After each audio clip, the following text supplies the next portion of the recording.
Let's convene this week's meeting. Today is November 1st. Welcome to November, everybody. And so I'm wearing my special shirt, so don't care who you vote for, but don't forget to vote. Let's see. So let the record show that all three commissioners are present, and our next meeting will be the 15th of November at 4 o'clock with the another public comment period at 5:30 then. The Bellingham International Airport Advisory Committee, the next one, is meeting Thursday, November 10th. That'll be at 5 p.m. at the GA Conference Center at the airport. And then the Technical Advisory Committee, same date, November 10th, and 9:30 at the GA Conference, 9:30 a.m. And then our next Marina Advisory Group meeting will be Tuesday, November 8th. And that'll be 5:30, and it'll be right here in this room. So let's start with public comment period. Do we have any public comment for right now? No one has signed up. All right. Anybody that hasn't signed up that wanted to use this opportunity? Okay. We're going to move right into our consent agenda. And if you'd read the motion, please. Lindsay. A motion to approve consent agenda items A through H. Okay. Any quick questions or anything about this, Commissioner Robbins? I just had one correction on page 3. On the voting, it says motion approved 2-1. Commissioner McCauley and Robbins were in favor, and then Commissioner Robbins opposed. So you should change that first Robbins to, I think, Briscoe. So there's a correction there. So you're on the minutes on which item? Page. Oh, I got you. Page 3. Yep. We'll get that switched. Other than that, I have nothing on the consent agenda. Thank you for that. Commissioner Briscoe, anything quick? No. All right. Hearing nothing more on that, all in favor say aye. Aye. Aye. Thank you, gentlemen. And we do have some action items. We have our first one. Are your guests here? All right, perfect. Can you read the first item, please, Lindsay? Letter A, a motion to approve a termination of lease and a termination of use permit between the Port of Bellingham and Blaine Marine Services, LLC, for premises located in Blaine, Washington. Letter B, a motion to approve a new harbor land lease and a new non-exclusive use agreement between the Port of Bellingham and Sundance Marine Holdings, LLC, for premises located in Blaine, Washington. Got to turn that up. No, you're not on. McFerrin, Real Estate Director. Good afternoon, Commissioners. I want to introduce to the Commission some guests that are here today from Sundance Yachts.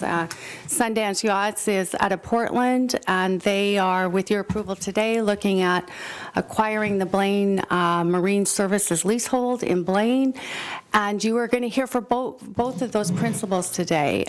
Rick Buck is here, and they're at the back of the room, along with Nick, father and son. So after my presentation, and Brady will go behind me to give you a few more details on the transaction, then you'll hear from our prospective tenant. But I wanted to say a couple things before we move forward. First is that Sundance is contemplating construction of dry stack storage in Blaine. And they are anticipating a substantial investment in the Blaine community.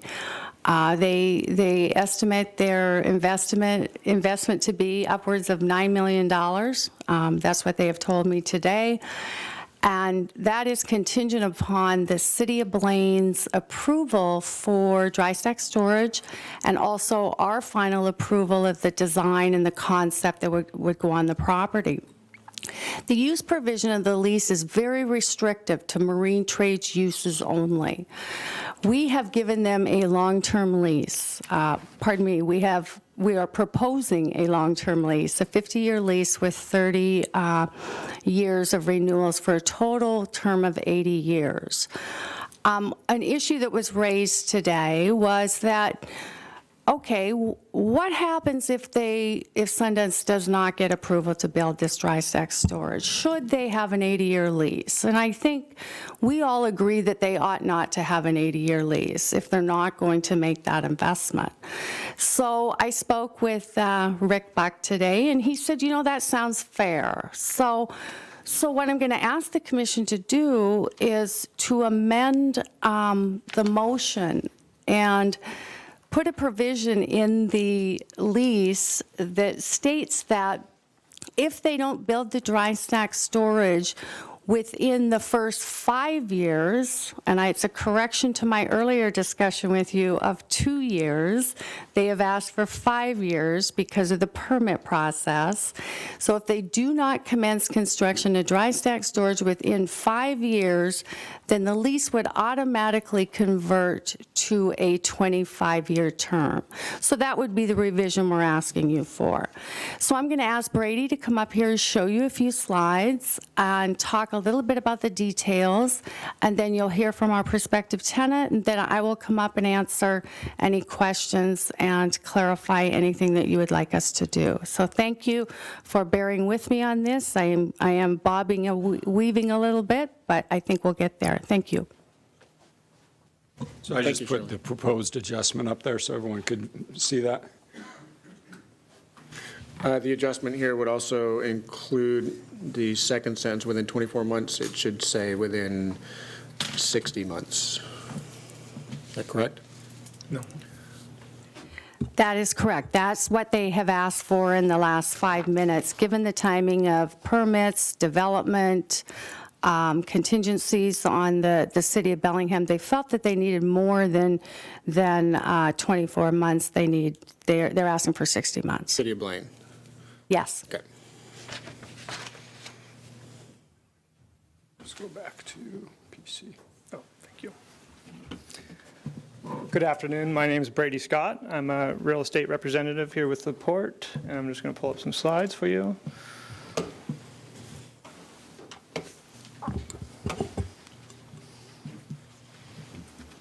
Just to orient you on the slide, this first slide shows the lease area in the dark black line. The inset in the corner shows the general area, including the Blaine Marine Services current lease area with the vacant lot attached and the boat launch hall area.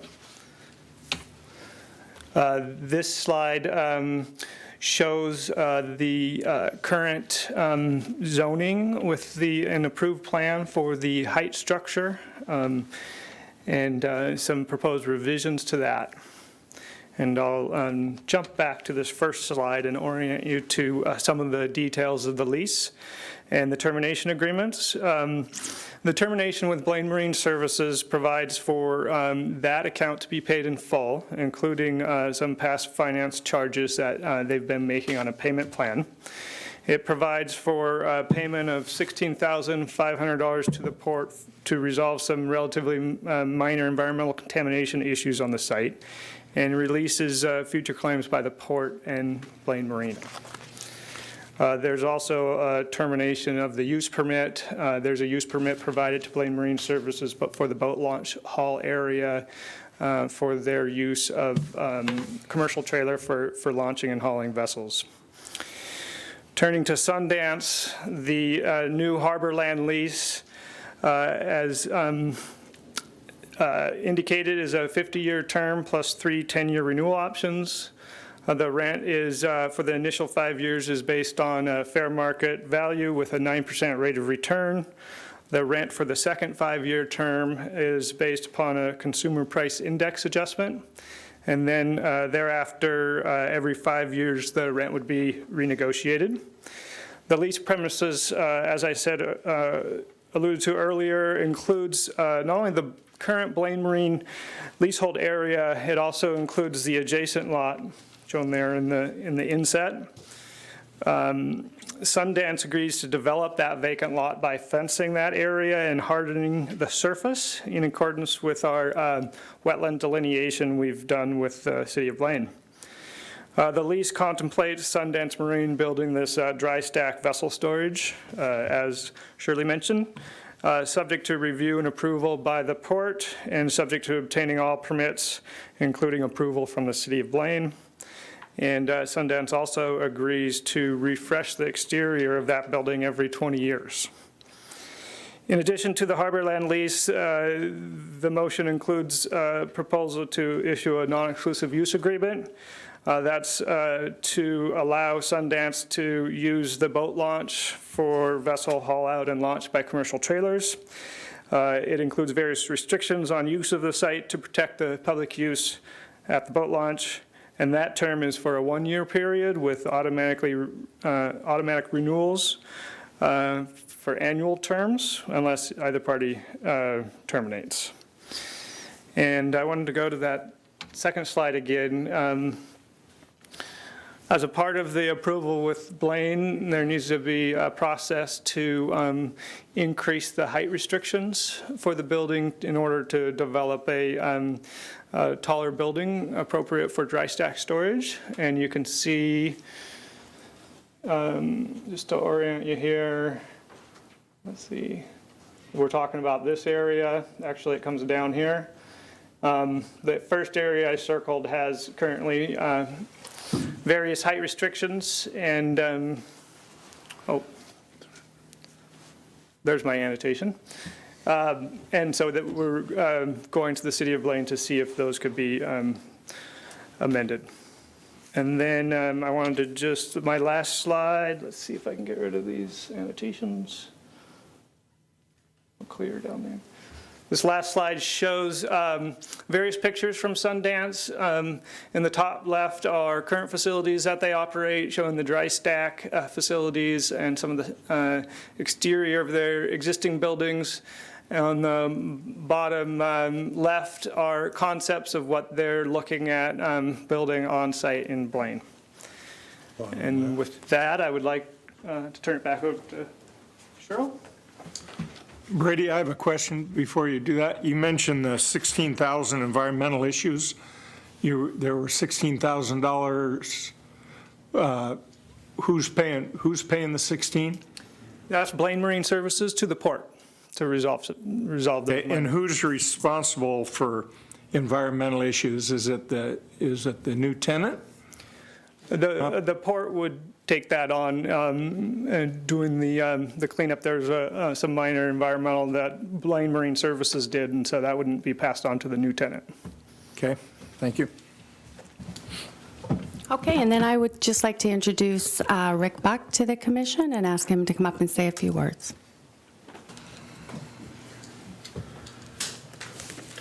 Thanks for hearing us today. I just thought I'd tell you a little bit about our history. We've been in business for 45 years. We do both boat sales, service, and marina operations where we have dry stacks and marinas. So we've picked this spot because we think it'd be good for us and the community right there. And I just would like to mention that 5-year thing. We did a large dry stack in Portland, the one you're looking at the inside there, and it took us 4 years to get the permit, so that would be my only concern. And that's about all I'd like to say, other than I'd like to introduce my partner, Nick. Good afternoon. Thank you for taking the time to hear us today. As my father explained, we have operated a dry storage in Portland for almost 30 years. And in that time, it's kind of become one of the main features in the boating community in Portland, housing about 450 boats. And we're excited for the opportunity to bring that experience to the boating community in Blaine and the surrounding area. And we look forward to working with the Port of Bellingham and the City of Blaine to develop an architecturally pleasing design. And the renderings you see up there, those were done in-house. Those are very rough, early stage concepts that are likely subject to a lot of change and improvement. And that's about it. Thank you for your time today. Thank you, Nick King. Good question. A couple questions. Do you folks, for you, Nick, do you folks see operating the existing businesses there for a while in the interim while you're doing permits, or are you going to shut that down? Or We will operate our yacht sales business from that location in the interim. So it would be a slightly different business model than what the current tenant has operated out of there, which was more of a boatyard doing repairs and service on older vessels. We're a dealer for a couple of brands of new yachts and boats from 21 up to 75 feet. So we'd primarily be selling new boats out of the facility and rigging new boats until we get the dry storage up and running. Another question, I see in your renderings of what you want, are you going to be fully enclosed, or do you plan on having open stack storage also? We intend to be fully enclosed. That one rendering that shows it open was intended to represent kind of a sectional view or a cutaway view, not necessarily that there wouldn't be walls on there, but just to expose what would be on the inside of the building. One more thing, as far as launching your dry stack vessels in the future, you intend to use the boat launch entirely, or try to put something else? No, we'd like to put something else in, a ramp that would extend towards the water so that you could launch directly into the water with a forklift. That's how we do it in Portland. That's how most dry stacks are operated, and that's something that we intend to put in and work towards. Okay, thank you. Thank you for coming up. One second. What's the largest boat you do in dry storage? Or stacking? That would be 30 feet is about as big as we could put into our building in Portland, but we may consider going larger than that in Blaine, or at least having the capability of going larger than that. So it could be up to 40 feet, I suppose. But primarily it would be smaller boats, say 20 to 25 foot boats.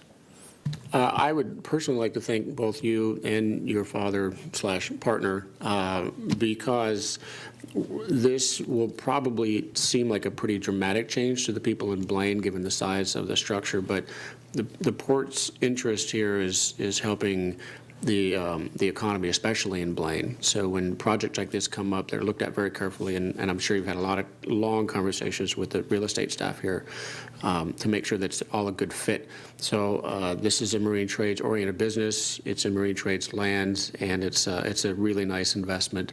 To me, this is sort of almost a modest extension of downtown, even though it's separated by the railroad tracks and a bit physically different for the walking experience, but this is a project that's in downtown Blaine, and with the marine trades aspects connected to the whole thing, I think it's a perfect fit. So, or at least a very, very good fit. So I'm hoping that the city of Blaine will embrace the overall project and it won't take 4 years to get the permits there. But thank you. The port staff will certainly help you walk through that as much as they possibly can, though. So. Thank you. Well, we agree. We think it'll enhance the boating experience in the community, which it really is done in Portland. So we're excited to bring that to Blaine. Sure. I think Commissioner Briscoe. Just one more question. How many year-round employees do you think you'll have at the facility when it's up and running full capacity? Oh, just roughly, I mean. 15. 15, okay. Thank you. Yeah. Thank you. Cool. Great, fantastic. Anything further, Shirley? No, nothing further from me, other than the amendment to our motion, which would authorize the executive director to execute the lease subject to this additional language, because we don't want to terminate Blaine Marine Services unless we have this deal in place. Absolutely. So Commissioner Robbins, any thoughts on this, and including the new language? No, I have no problem with the addition. Okay. Commissioner Briscoe? I have no problem with the addition. So just to refresh folks, it'd be section 2.4. And the document that we've shown shows a 24-month commencement. It'll be a 60-month commencement. So hearing no further discussion on that particular issue, all in favor say aye. Aye. Aye. All right. Great, thank you very much. Congratulations and welcome. Thank you. Welcome, gentlemen. All right, moving right along, I think Greg, you're up, and we're going to hear about some more C Street work. A motion to authorize the executive director to increase the total authorized contract amount for the existing contract with IMCO Construction of Bellingham, Washington for the C Street Terminal Project Phase 1 by 10%, increasing the total authorized amount from $2,238,217.20 to $2,441,690. Afternoon, Commissioners. Greg Nickel, project engineer with the Port. Just to give you a quick background on the project that we're discussing, this is the first phase of a multi-phase project to construct improvements to the C Street Terminal. The current project is entirely within the right-of-way of C Street, as you can see on this figure here, and the work extends from Roeder down to just past Maple Street. The primary project components are utility improvements, one of those being replacement of the overhead utilities with buried utilities. We're also installing new water line on behalf of the City of Bellingham, and that work is being paid for by the City of Bellingham. And we're also installing new sewer lines and a new stormwater collection and treatment facility. Once we have those utilities in place, we will pave the entire width of the right-of-way with concrete pavement, with the area near Maple Street being a heavy load area to allow heavier loads to pass through to the terminal site and to the barge ramp. At present, let me back up real quickly, just to go through the funding for this project. As I mentioned, the waterline project, part of the project is being paid for by the city. We also have a $1 million grant from the Department of Ecology through the Environmental Legacy Stewardship Grant, and that's covering a large portion of the stormwater facilities. And then finally, some of the cleanup related portions of this project, because this is on a contaminated site, are eligible for 50% reimbursement through MOTCA. Greg, could you back up? You said the heavy load area. Could go back to that and just, so that's the shaded area, that's the heavy load? So the heavy load area is actually just right around Maple Street. It's intended to allow the envisioned entrance into the terminal site is right at Maple. And so that heavy load area extends from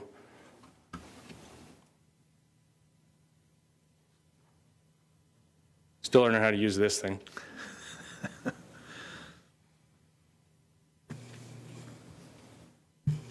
Roughly right in there.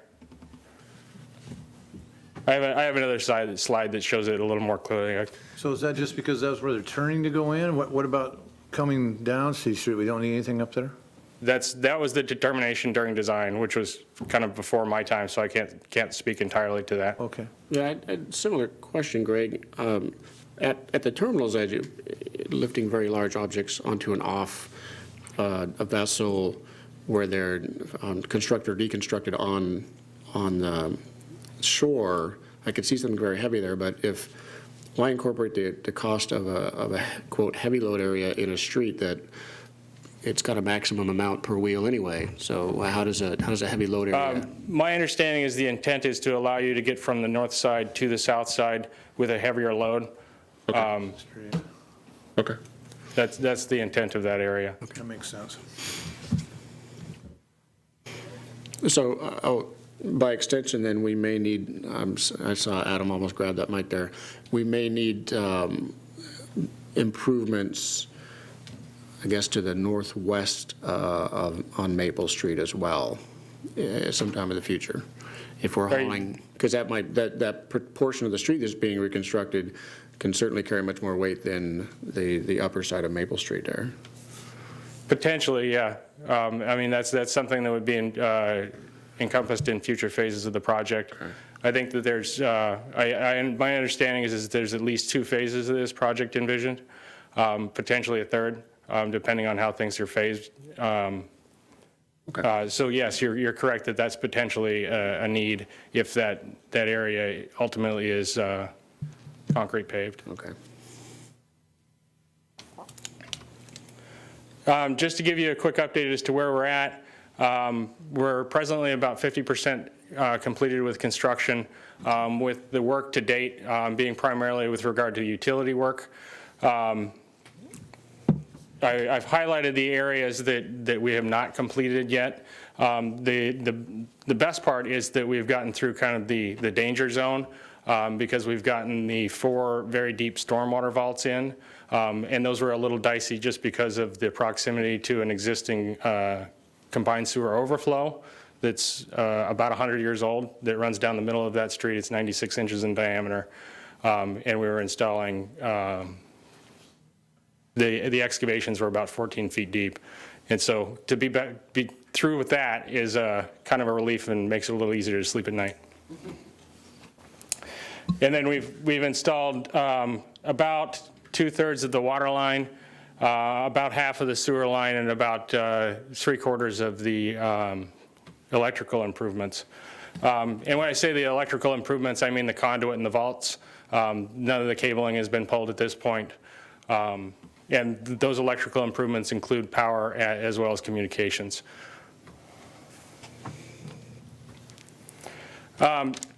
So the reason that we're here is that we're asking for additional funding for this project, and it's because we've run into a number of changes that have incurred additional cost on this project. And I just wanted to run through those, primarily hit the high points. Is that, for one, BMI had a contract to construct some marina floats, and we made the north side of the site available, and so they are constructing those floats on that site.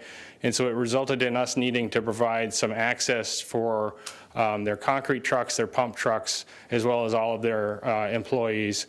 And so we executed a change order with IMCO to construct an alternate access that actually goes to the west of the tissue warehouse.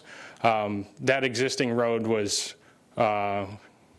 humpily-bumpily, for a better word. Kids? That was Rumpty Bump. And so we regraded that out to a flatter slope to allow those trucks to pass through safely, and facilitated them being able to execute their contract and complete their work. To date, I believe that they've hauled out 8 floats while we've been in construction, and that's worked exceptionally well. So it was actually a very good investment for both completing the project and keeping our tenants in operation. Another issue that came to light after the project got under construction was that we had originally intended to stockpile the crushed asphalt that was demoed from the project on the Georgia Pacific site. And that was intended to be a semi-long-term stockpile, and it was determined that we were not going to be able to get that through permitting, that policies had changed, and so we have to now haul that material off. And because we have to now pay disposal fees as well as additional trucking to haul them to the disposal facility, we are incurring some additional costs there. As I mentioned, the heavy load area, which is shown in this gray highlighted area. There was an unfortunate oversight in design that the utility structures weren't rated for that correct design capacity, so we had to execute a couple of additional change orders in order to reinforce those structures so that we could have a fully supported area. When you say structures, we got underground vault lids or something, or what? The vault lids, and the structure itself actually has to be rated. The walls, the floor, the whole 9 yards has to be, the lids. And so we basically had to upgrade all of that to allow for a higher load. So was that the stormwater? The stormwater vaults are actually outside of that heavy load area. The stormwater vaults are these, this is a very crude drawing, but these purple boxes are where the stormwater vaults are, and so those are actually outside of that area. But we have electrical vaults in that area. We have manholes. We have some stormwater catch basins. Okay. All of that had to get upgraded. Thank you.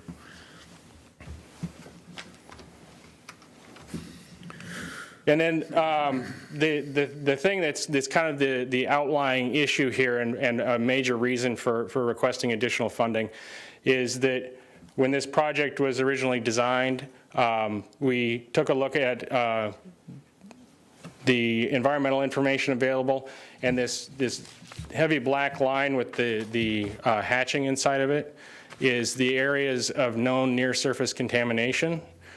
And overlaying our design on top of that near-surface contamination, our design engineers estimated that we would have about 25% of our soils being determined to be contaminated and have to be hauled off-site. To date, basically all of it has been coming up above cleanup standards. Thankfully, we've been able to cooperate with our environmental department to figure out ways of reusing some of that material. The material that's coming up just slightly over the cleanup limits, we're finding areas that are going to be capped that we can reuse that material. But regardless of that, we're envisioning that we're going to have a significant overrun in quantities. And so we want to make sure that we have the funding available to pay for that disposal.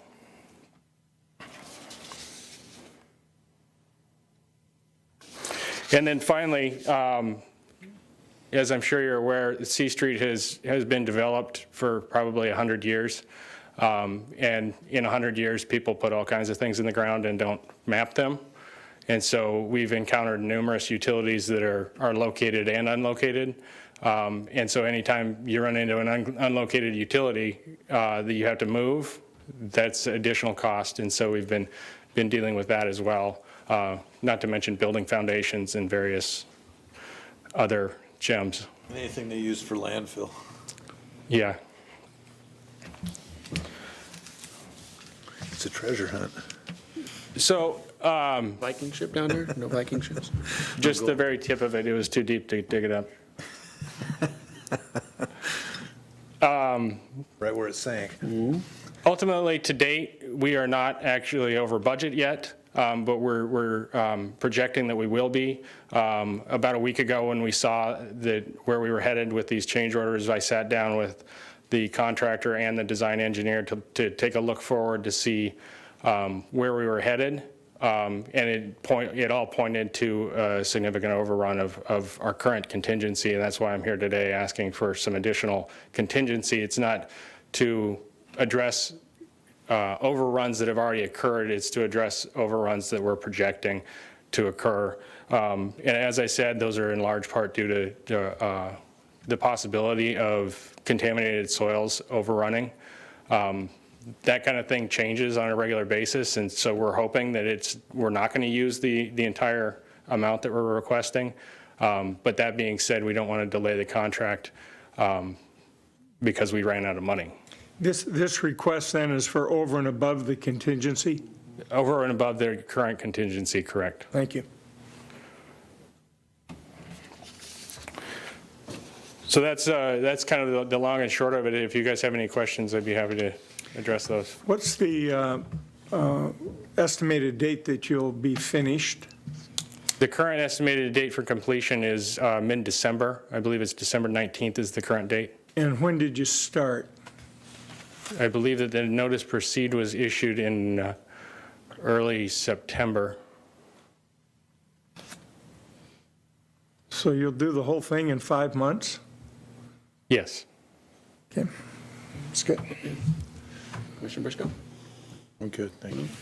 This question maybe it's for Brian Gowen regarding the stockpiling. Where are you, Brian? There you are. Stockpiling of asphalt. Is this because we have an agreed order with Ecology over there and they're limiting what we can do? Because we're certainly not using the property otherwise. That's an excellent question, Commissioner. And we've gone round and round with this a little bit there. As Greg noted, there has been a recent, came to light, a change or at least a new awareness from both Department of Ecology and the Health Department on some of the requirements for staging and stockpiling for a longer duration than like 90 days or so of this inert waste, which sometimes the crushed concrete, crushed asphalt, that sort of thing, is regulated under the solid waste regulations. So with that under kind of under the microscope, all of a sudden, this project underway, it was a little too late to unwind that or go through a permitting process for this particular project, so we decided to go ahead and go through the disposal route, and then if for future projects, we might look at pursuing a solid waste permit, something that maybe would have a more permanent stockpile that we could use, but we just didn't have time right at this point to make those decisions and keep this project on schedule. Just a quick, I'm hijacking you for just a second, Greg. Company comes in and wants to ship out 1 billion tons of gravel, rock, crushed rock. Can they do it? They got to stockpile it in the same place. Right. The difference there is that this would be a solid waste. So the fact that the asphalt is intended to be used for pavement placed in the parking lot, that sort of thing, concrete foundations are poured and then set. Once they are removed from that initial process or initial intended use and then crushed, it's now in a different form than what it was originally intended for. It's a waste product.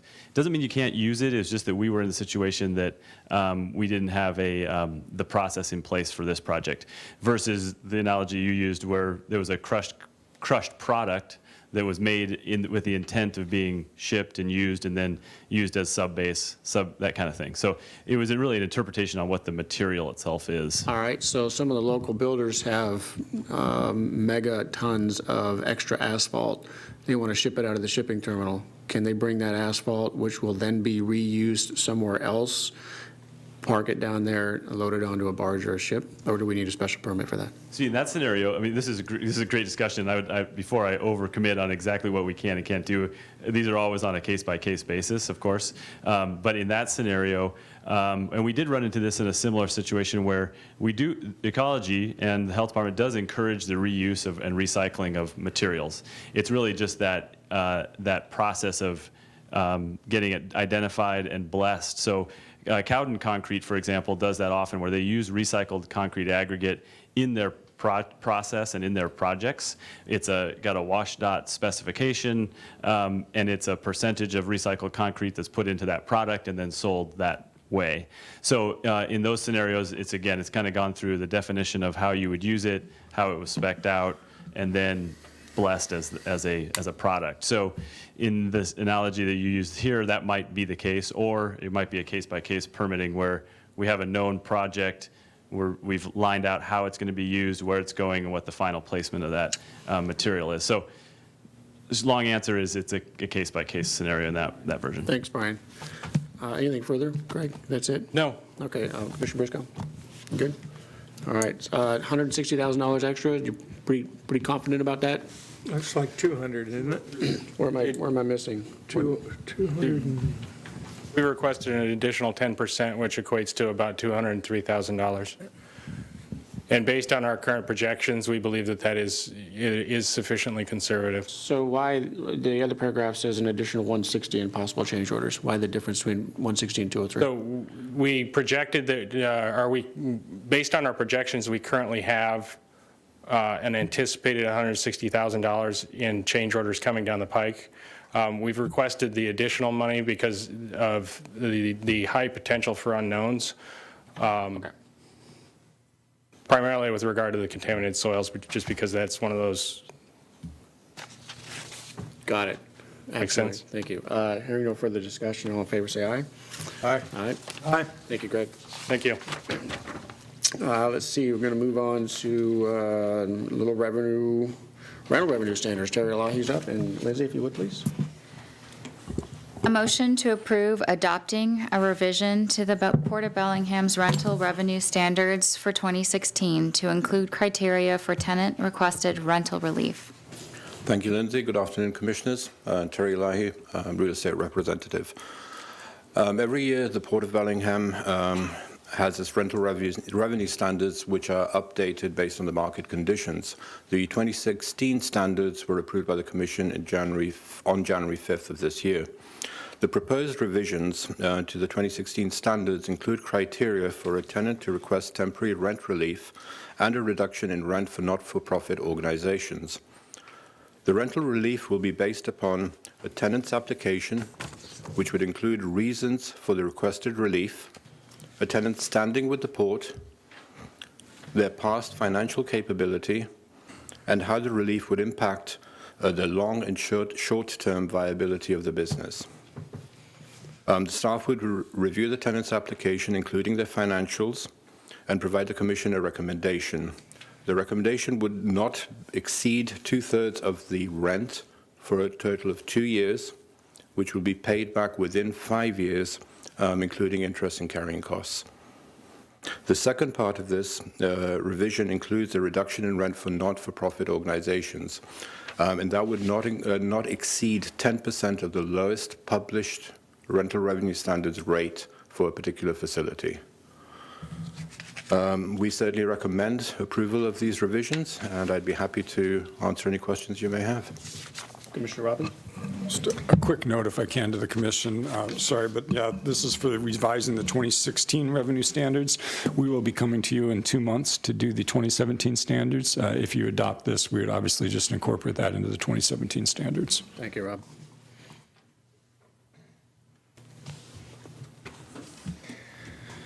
The only question I have, it's extreme financial hardship for economic conditions. And a lot of businesses, it's not extreme economic conditions that they have a hardship with.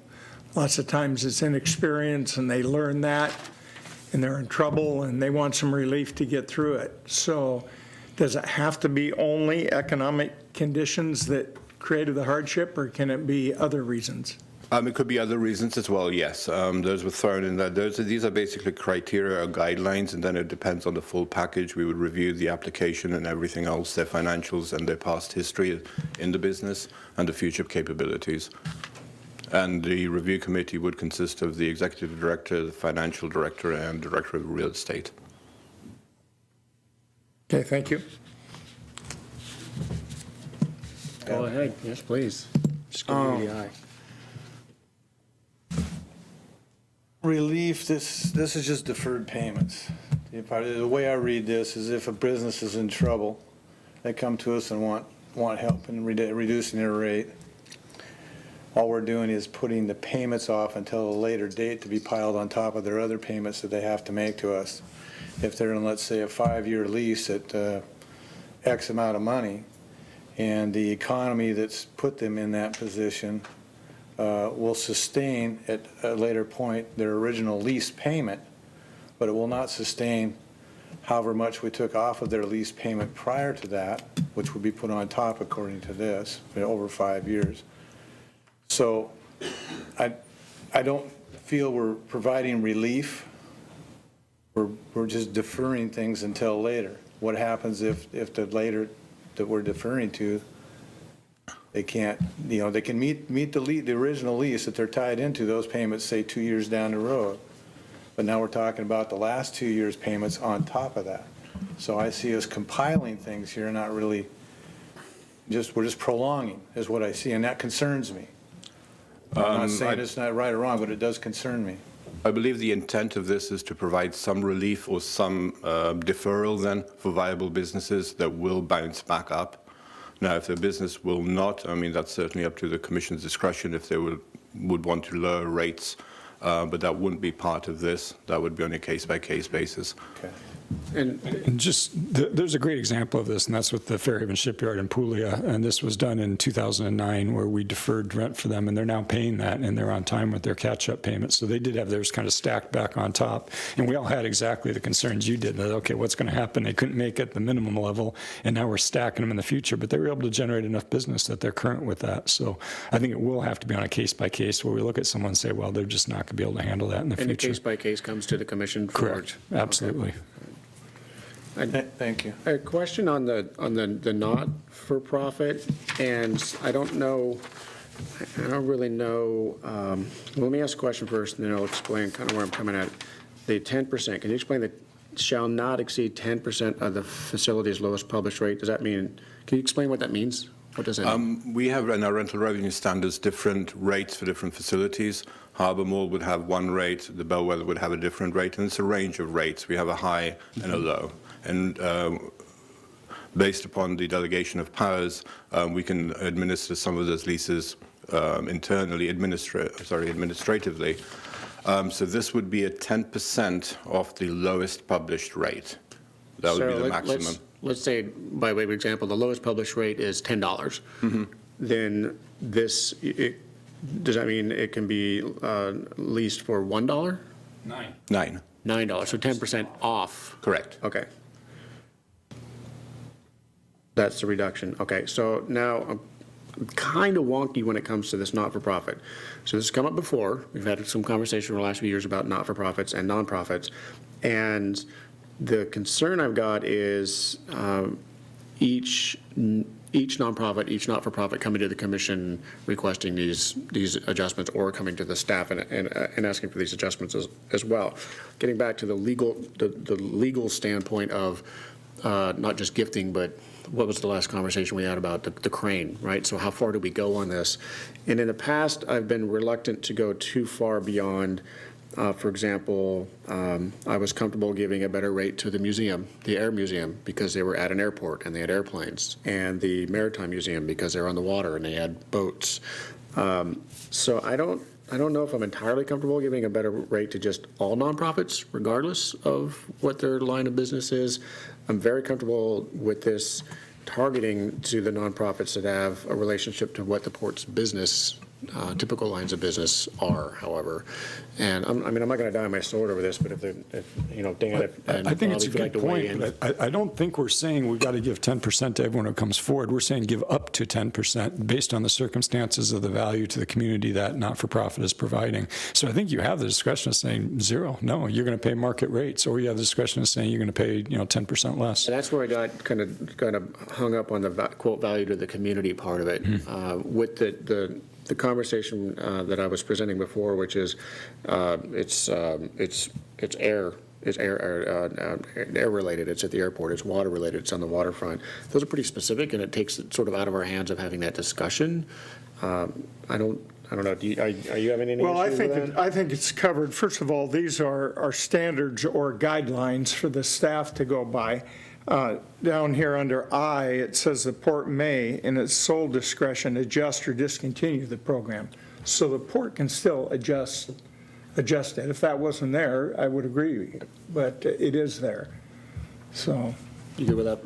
I'm good. You good with the 10% thing? I think so. If I'm understanding it, all this is going to come before the commission to be talked about. Is that am I not? There are certain cases, and it's usually on very small, short-term leases, where I have the authority to do these if it's based on the rental revenue standards. Anytime it doesn't meet the rental revenue standards, I don't have that authority. It has to come to you. But if it's less than a 5-year lease and less than certain dollar values, then I do have the discretion of approving some of those. Anything further, Dan? No, I like the fact that we get their financials, and they have to sign personal guarantees if we're going to, once again, open their lease up, so. I know this was something that you were looking at closely, so good deal. Anything? All right, so are you all, that's it for you, Terry? Okay, hearing no further discussion, all in favor say aye. Aye. Aye. Thank you very much. Thank you, Terry. Thanks for being ready in the wings back there, Shirley. Appreciate that. All right, next item we are going to hear is policy on tenant improvements or construction. If you could, please, Lindsay.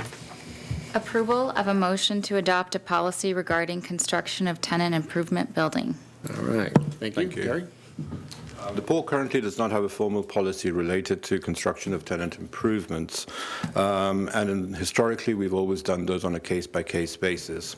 The proposed policy provides a review criteria for the Port to consider constructing an improvement for a tenant. The criteria includes the Port's funding capability to construct the improvement, the impact the improvement would have on employment and sustainability of the business, any competitive edge it may provide the tenant, and the tenant's financial capability to reimburse the Port, including a return on its investment. We would review staff would review the criteria and provide a recommendation for the Commission's consideration. Again, this would all be documented in lease modifications, so it would all be subject to Commission approval. We would certainly recommend adopting that policy, and I'm here to answer any questions you may have. All right, thanks, Terry. Commissioner Briscoe? So if we currently have tenants say they were supposed to build a building and haven't done it yet, now we implement this, they can come to us and ask us to build a building for them, to be the financer of that? Is that what I'm? They could apply for it, yes. Commissioner Robbins? Well, this is a little different. This is a policy rather than guidelines. As a tenant, you always want the landlord to do the improvements if you possibly can get him to do it. So I think all tenants will ask us to do it in the future. But we just have to decide if it's reasonable for us to take it on and if it's something we should do or not do. Correct. The final decision is completely up to the commission. So this for me is a starting point, and I appreciate the effort that went into putting this together. I don't know if it's totally correct or if it's missing anything yet, because it's the first time this has been put to paper. But for me, it helps guide future commissions in understanding how far afield should we go, so that in the future, if this needs to get tweaked, it can get tweaked. But we're building something for All American Marine, and it seems like every year there's a conversation: should we do this? Should we do that? Should we do this? Should we not do that? And just sort of setting a bit of a boundary for some guidelines. I think this is a really good starting place to do that with, and I'm sure we'll have conversations. Future commissions will have conversations about that. But the point that came up in my mind originally in regards to this is what Commissioner Briscoe was alluding to, and sure, we're building a building for All American Marine. We're putting a new pier in down at Fairhaven at the shipyard, and nobody else gets to use that pier, right? So when has the commission decided to build something? How much to spend? Who pays for it? And how far afield does that get before it's people start looking at it saying, oh, that's a subsidy, or I didn't get that, so how come I'm not getting that? So I appreciate this. I really do. And like I said, I don't think it's it's complete just yet, but I think it'll help us a little bit in the future. And it'd be cool if there was some money attached to this, like there was a little endowment that came with this language as well, and it'd be kind of cool, but we don't have that. But at least this is some language to help sort of guide us down the road. So thank you. I appreciate the staff for putting this together. Thank you. Anything further, Mr. Briscoe? No? Good? I like the component in there about creating new jobs. Take, for example, the Pause for Beer that just opened.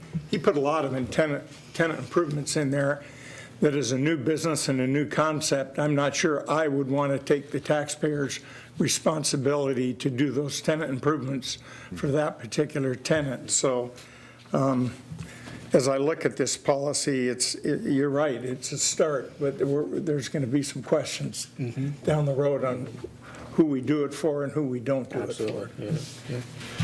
Good straw man. Well, it might be easy for the staff to use this to hide behind, right? Like, wait, no, I'm kidding. I'm totally kidding. All right, hearing no further discussion on this one, all in favor say aye. Aye. Aye. All right, Groovy, thank you very much. Thanks, everybody, for that. And we're up against our last item for the break, so why don't we take a slightly longer break. We will reconvene at 5:30, and for now, we will recess for the dinner recess. So we'll see you all at 5:30 for the public comment period.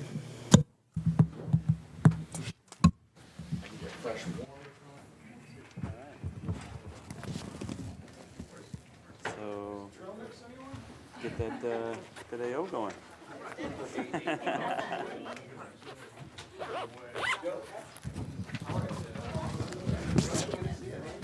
right. Yeah. Yeah. Some public comment.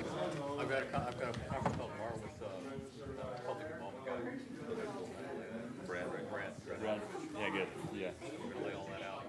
It'll be really interesting to see it.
Well, we're right at our 5:30 hour, so let's reconvene our regular session, and we start with the public comment period. And we have one person right now, Peter Fraser. Step up to the mic over there, please. Betcha. And if you haven't signed up, but you do want to say something, no pressure, Joe. Don't feel pressured. Go ahead.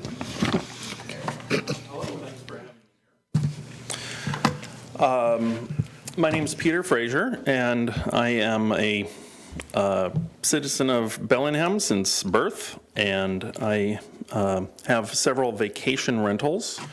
I just purchased the Lions Inn Motel on Elm Street, and we're turning it into a nice hotel for welcoming people to Bellingham. I'm also here representing Bob Hall and David Johnston, two of the larger property owners in Bellingham. And I understand that you have a line item in your proposed budget for a welcome to Bellingham sign at the airport. And I'm here to support that. I think that I was just out at the airport walking around as far as the TSA would let me. And that is a gorgeous airport, and it is missing one thing, and that is a welcome to Bellingham sign. It's standard as a bathroom in every airport in America. And somehow we missed that in the design of the airport. And I'm sure it got axed for good reason, but I think now is the time to really do a great job of welcoming people to our lovely city. And you've all been to airports, you've all had the experience of flying into a new town, and as you're walking through the arrival hall, or the exit lane as the DSA calls it, you see a sign that says, "Welcome to Seattle," whatever it might be, "Welcome to Bellingham," and then typically there's a picture of the mayor and some short statement.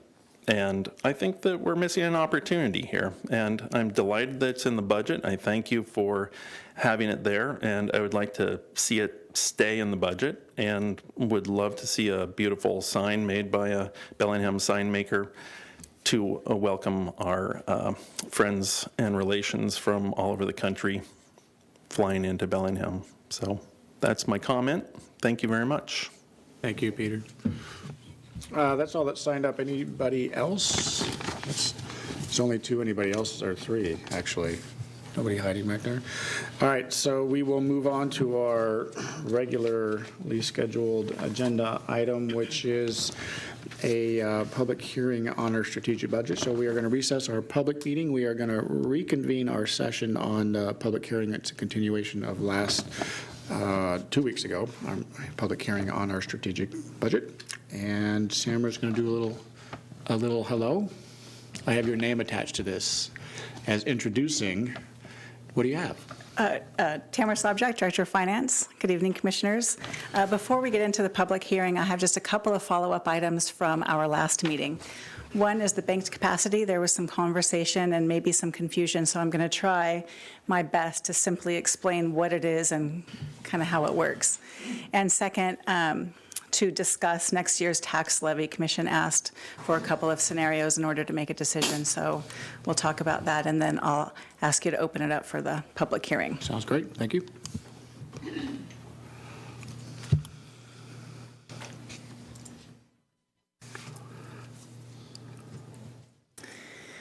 So the banked capacity is permitted by RCW 8455, and in part it says to protect the future levy capacity of a taxing district that reduces its tax levy below the level that it otherwise could impose. So we compare the highest lawful levy since 1985 to the actual levy.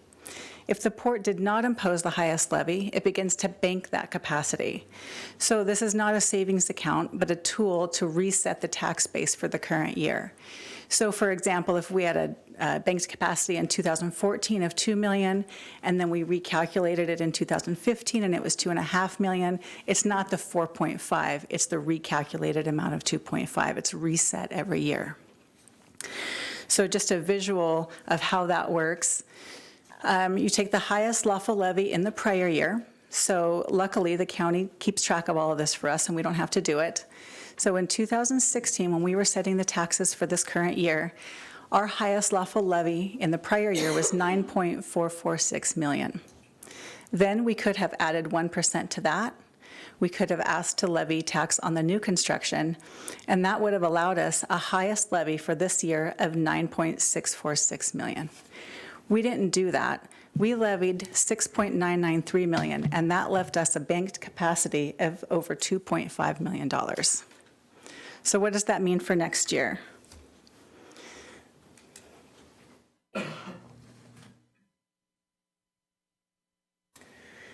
So we take the highest levy in the prior year,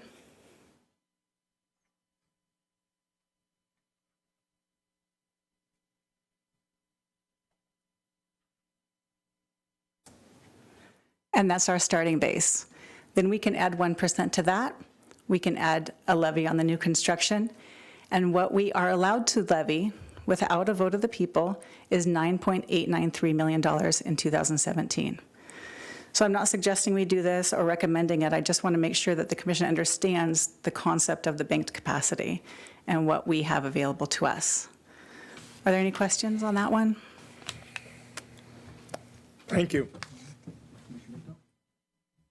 Oh, great. Thank you, Tamara. There's more. We didn't understand, we just don't have any questions. I will take that as understanding.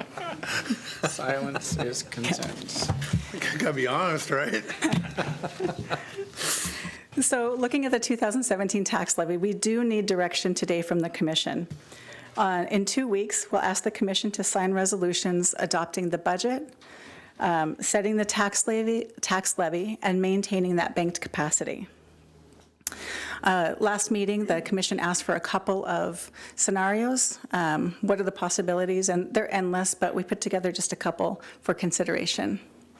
So our tax base is always based on the prior year. So 2016, we levied $6.993 million, and that's where we'll start for 2017. The assessed value in 2016 was $25.3 billion, and that gave us a rate of $27.64. So looking forward, scenario 1, no increase in the base levy.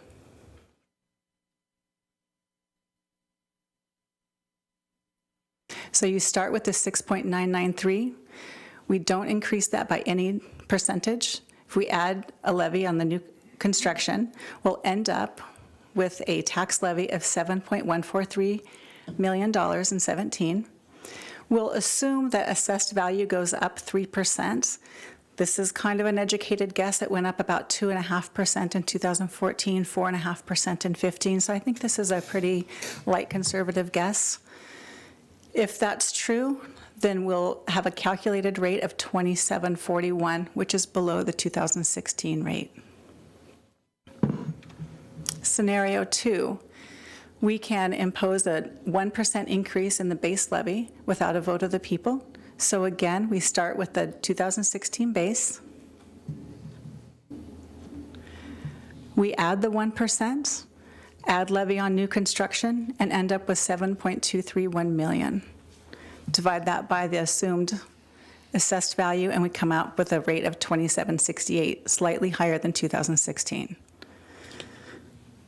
So something in between. We could do a 0.75% increase. Start with that base, add 0.75%, add the new construction, come up with $7.196 million that will ask taxpayers to give the ports, and divide that by the assessed value, and we'll come up with a rate of $27.61 if all those numbers tie out.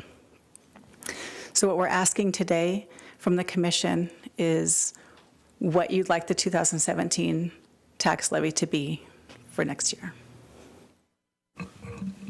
Tim already said this, but the 3% assessed value increase is obviously an estimate, but the other one that's an estimate is the new construction of $150,000. We really don't know what that number is, but we think it'll be between $100,000 and $200,000. Thanks, Rob.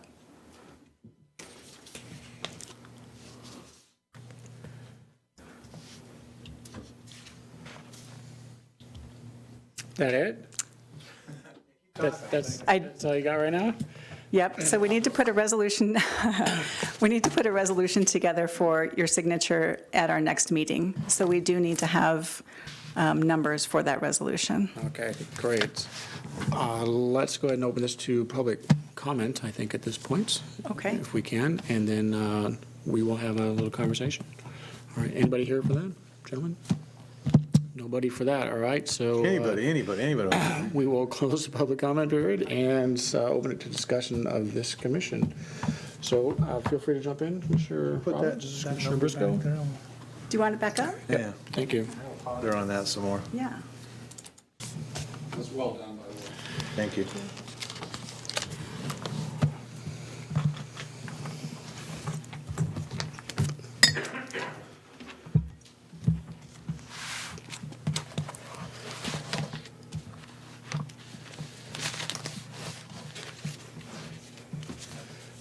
Still pondering?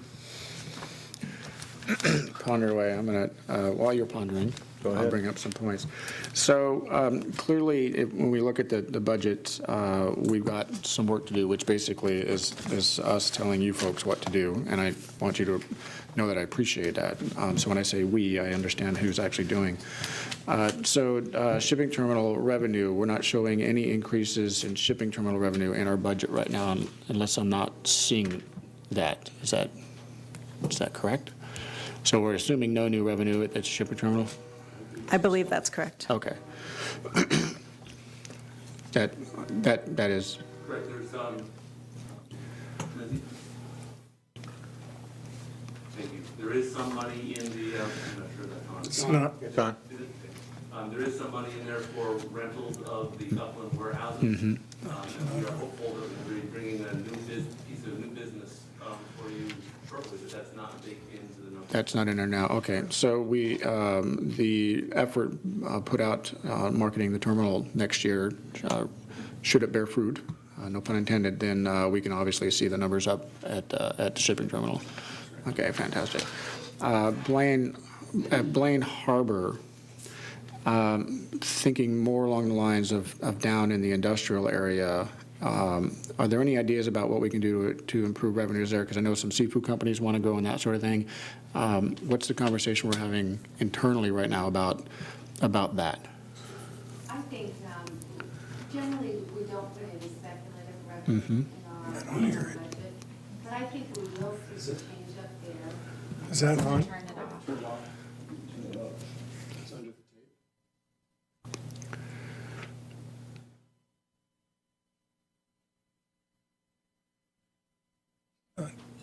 Not being recorded. So we got to buy new mics, is that in the budget? Sorry about that. There's some upstairs in the cabinet. I saw them today. So I know you're not putting speculative numbers in there, which is fantastic, and I appreciate that. I know that all the staff do that, but there is some potential for revenue increases, and that's Absolutely okay. correct. In fact, we are in discussions with at least 2 of our processors for taking on additional land up there. Okay, perfect. Thank you for that. Is Tiffany's not here? D. Simone? Meetings and event income continues to be dragging, I suppose. So what kind of conversations are we having about that? And this is sort of in the context of, I was really excited about having the Lignite building turn it into an exposition hall. Mm-hmm. That seems to be maybe too expensive to do. I don't quite know, but what are we talking about right now on improving the income at meetings and events? Yeah, you guys last year in early 2016 gave them the flexibility on their rates. A result of that was an increased bookings in 2016. So we did see an increase in 2016 over 2015 from revenue, which will translate to the bottom line because we haven't increased the expenses. And we expect we'll continue that trend. She budgeted very conservatively flat this year because we did have the best year we've had in the last 5 years. So she didn't want to go too far, get too aggressive on that. But that's another one, just like the shipping terminal, where you may see some upside throughout the year. Typically, we check in with you guys throughout the year and give you budget updates, and we'll let you know, hey, we're ahead of budget here, we've got some extra cash, that kind of thing. So meetings and events, are they the ones in charge of the Bayview Center, the ballroom? They are. They're not in charge of it. The hotel's in charge of it. We have some booking rights there, and we get some of the revenue when the hotel uses it. But really, the hotel manages and controls that facility. So that's a point I'll probably bring up again, but let me jump into that now. In the budget, we've got a ton of money going into that building next year, $103,000 for the HVAC, or is it 300? Is it 103 or 360? What is it? I think it's about 365. 365. There you go. It was the batteries, huh? Was. Yes, sir. A bunch of new carpeting. There's some outside maintenance I'm not going to beat up on, but a new sound system, et cetera, et cetera. So we're looking at $100,000 investment in that building just in the ballroom area alone. So how are we going to recover? Yeah, there's drapes, there's painting, and then there's the sound system or the request of the hotel. I don't know, Shirley, how much revenue are we going to get from the hotel? Not our bookings on that, but from the hotel. Do you know? They have about 48 exemptions a year, because remember we negotiated down our purchase price in exchange for that. So I think we'll probably get 10 to 15,000 from the hotel would be my guess. So it might be a case where we go back to the hotel and talk about some sort of a split on some of these expenses. And then I would add, too, for Commissioner McCauley's comment, because I think what we're trying to do out at the Bayview Center building is work within the rental revenue standard range, but getting those rates up so that we're attempting to recover some of those repair and maintenance costs over time. It's not going to happen overnight, but we are working on getting that rate structure up. Thank you. And mostly in light of the investments we're making in some pretty basic things, but the number was surprising to me this year, given the value we can recover from renting that space. It seems like we're kind of upside down a little bit on that. We are, but you have to keep in mind that we got a discount when we bought the building because of those commitments. So we essentially took our revenue in advance when we took a discount off the building. Okay. How's that building look overall? Do you still feel like it was a good purchase? I was a little reticent when we did buy it, but... Yeah, I actually think we're getting a better rate of return than we had originally anticipated. I think we said we were going to be about 4.5%, and I think we're at probably 6 or a little bit higher, but we can get you more definitive information too. Okay. And then you're right, Adam, it was 365 for the HVAC, 103 for window coverings, paints, and another 33 in the ballroom, and some carpet, I think was in there. So 32.8, okay. Still pondering? Running out of ink, running out of batteries. You got pages to go before we sleep, so go ahead. I only have one page right now, it's good. Okay, so not speculating on in the budget, but BWAS.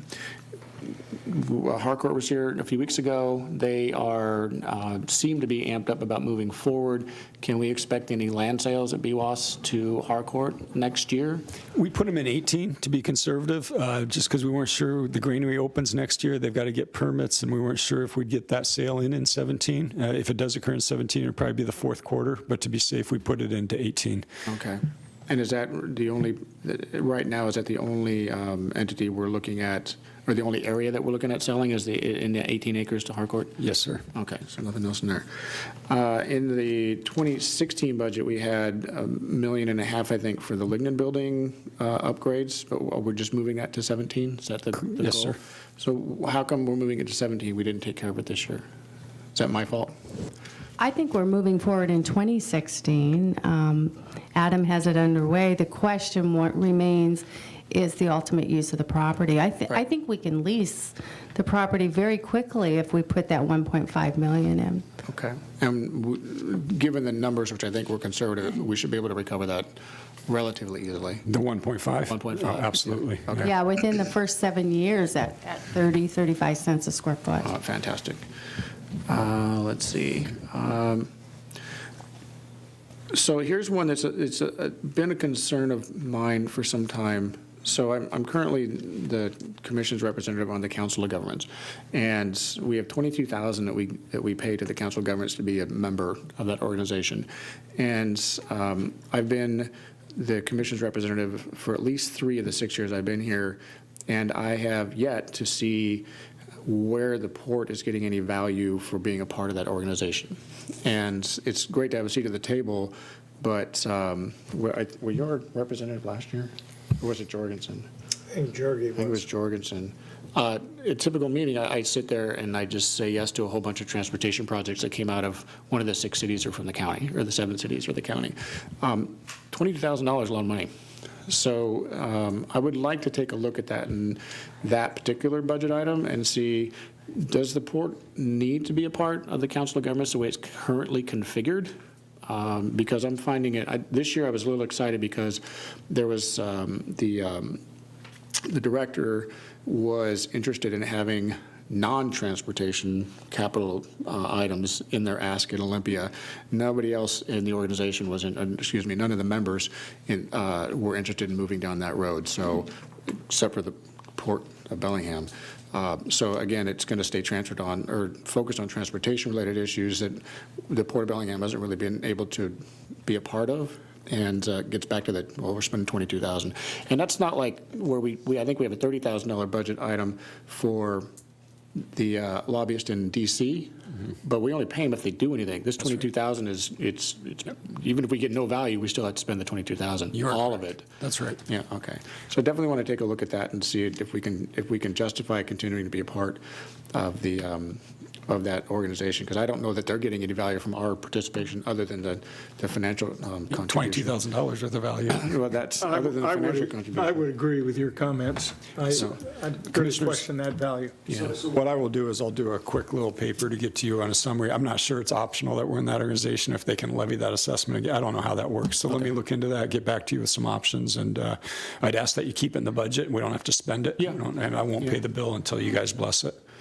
Let's see, there's a line item, I don't know where that's at, that we made a promise to the Community Boating Center, we'll make some upgrades to the public areas where they operate, and that's, I think, a $30,000 item that's in there. All right, that's fantastic. Let's see. The ASB, I talked to Rob about this. I've got a particular direction I want to take the ASB to improve our income opportunities there. And I won't push on this until probably the middle of next year, when we might have a more solid understanding of a potential tenant for the properties over there. But I'd like to sort of just put it into this, into the thinking that next year's budget conversation, which would be the 2018 year, that I'd like the commission to have a very straightforward direction where to go with the ASB, so that it doesn't continue to linger out there, and we might be able to put it into some valuable service. Agreed. With the understanding that your 2019, or is it 2018, I think your cash availability is like $300,000. Yeah, that's 2018. It gets pretty tight down in there. So I want to make sure we have some things moving in the right direction, so that if we can take advantage, then we're ready to go on that. Did you want to jump in now? All right. Let's take a quick look at the budget. Anybody have a copy? Or is it just me? I didn't warn you. I have a problem with this. I'll make it really quick.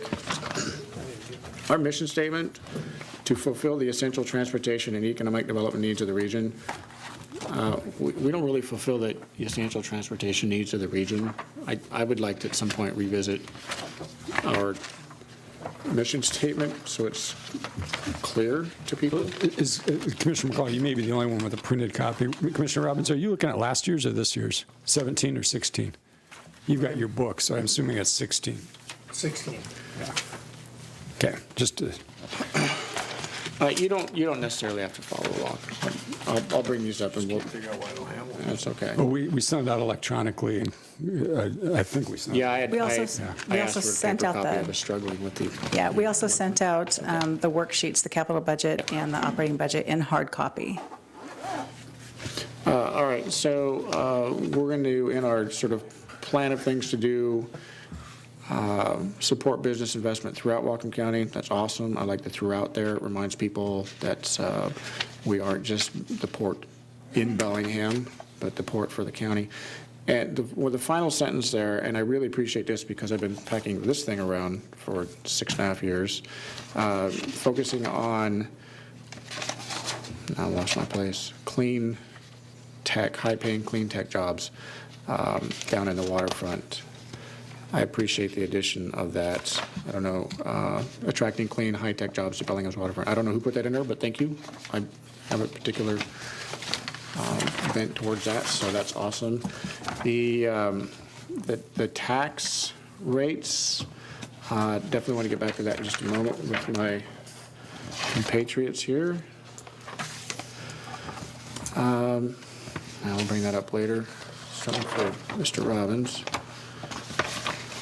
So the Industrial Development District tax levies, every year there's a paragraph in here about the IDD and that it was levied in 1988 and we can never do it again. So why do we keep putting the paragraph in there that says we did this and we can never do it again? Because we always get questions as to why we don't do it. So we're hopeful, trying to educate people by putting it in there that this is. I actually knew that. I just want to get you on record. We still get the questions. Okay. Even though we put it in there, we get the questions. But no. I was in high school when that happened. So let's see here. Let's see. We have in the past, Robbie brought this up about changing it, taking everything after the $5 million in the taxes and shifting it to the BWAS fund. Mm-hmm. It looks like we're still doing that. Do we still need to do that? Is the question. If it's necessary or not, I don't know. I think we're getting close. Once we start developing the property, we'll have less of a need for it, but we are still cleaning up the property down there. That's taking some cash and, utilities and What such. is, I mean, we have complete discretion. We can just take all the money, do anything we want with it. Correct. The three of us can. Right. Can't take the GO bond pledge Except for money. that, But, no. yeah. Other than that, you got total discretion. Is there any sort of psychological reasoning that we should continue with this program? I don't think there is. I would ask that you do it for one more year, mostly because we're trying to sort through this district energy and a couple other things that are unknown as to what the costs are going to be. So I don't want BBOS to be underfunded. But I think that after the 2017 year, I don't see any. And basically what's happening is we're starting to see property sales, as I indicated earlier, in 2018. Those should more than offset any costs that go into that fund. So I think in 2018 and beyond, you can take that $5 million over amount back. Okay. All right, now let's move into the fine print documents. In the BWAS, what do you call these pages, by the way? Capital budget? These Those operating budgets. Those are the operating budgets, yes, okay. Okay, see what you had. The BWAS has $27,000 salary and wages and $311,000 in salaries and benefits recovered. Can somebody explain that? We charge a lot of folks back to the waterfront that work on the waterfront. Folks like Sylvia spend more than half their time working on the waterfront. Brian Gowan spends a lot of time on that. I'm not sure if any of I get charged there. I don't think I do. But certainly our planning department and some of our environmental get charged there. So I understand how that works, but you're only charging $27,000 in salaries and wages, but $311,000 in benefits. Why would so much of the benefits get put into the BWAS fund? Let me look real quick. Okay. Well, you may have just found an error. Oh. No. Well, that settles that. Well, because I understand it's got to get charged to the right department, but it seemed like that one was a little oversized. No, it's not oversized. So the salaries and wages are somebody's wages directly attributed to the BWAS. Mm-hmm. And so the salaries and the benefits line item, that line item in between salaries and benefits recovered, notice it's a positive number. Mm-hmm. So that's being costed to BWAS from other divisions. For example, like Rob said, the environmental department, all of their salaries during payroll gets charged to the environmental division. And then through a journal entry, it gets BWAS pays the environmental division back and gets costed to BWAS. So that's why that's a large item. Why aren't the salaries and wages being charged as well then? Because those are in the environmental program. So the line you're talking about is salaries and benefits together coming from other departments. The line above it is people that are strictly to BWAS. I guess. It's 5% of somebody. Yeah. Which is, because it's slightly different, it's wages and benefits recovered in every other. So this is just combined in that particular one. Got So it. if you'll look at the environmental operating budget, you'll see that line item is negative. So that's a negative expense being charged to BWAS, which is a positive expense. BWAS is complicated. Yes, it is. So just so everyone knows, I'm not trying to hurry up the meeting, but Diane McLean just texted that she beat us all home tonight. Oh. That's a good thing. Yes, it That's a is. good thing. It is. Oh, Sunil's not here. This is an airport, a point about our airport. So an external operational expense, 16 and a half hours a day of contract law enforcement every day of the year, $346,000 in next year's costs. That takes, at $4.39 in our PSCs, 79,000 people have to use the airport before we've even paid for our law enforcement. I'm just trying to make a point, I suppose. It doesn't really have anything that we can do about it, but we need to do something. I don't know what we can do, but when we need almost 80,000 people to fly through the airport just to pay for law enforcement and nothing else, something's a little lopsided there. And it's, I'm not blaming anybody here, but we need to figure something out Is about that the state patrol?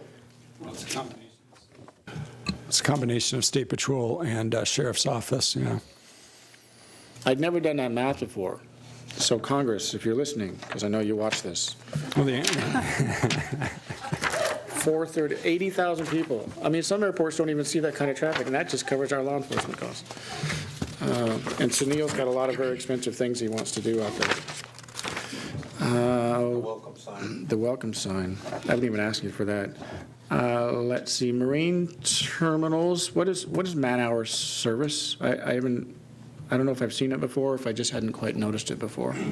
That's what we charge the Alaska Marine Highway System for the ticketing that we do. So in 2016, it was 188, and next year it'll be 243. It's pretty significant. And usually I just look for the biggest jumps. That was a pretty big jump between 16 and 17. What's the extra roughly 55,000 in income coming from?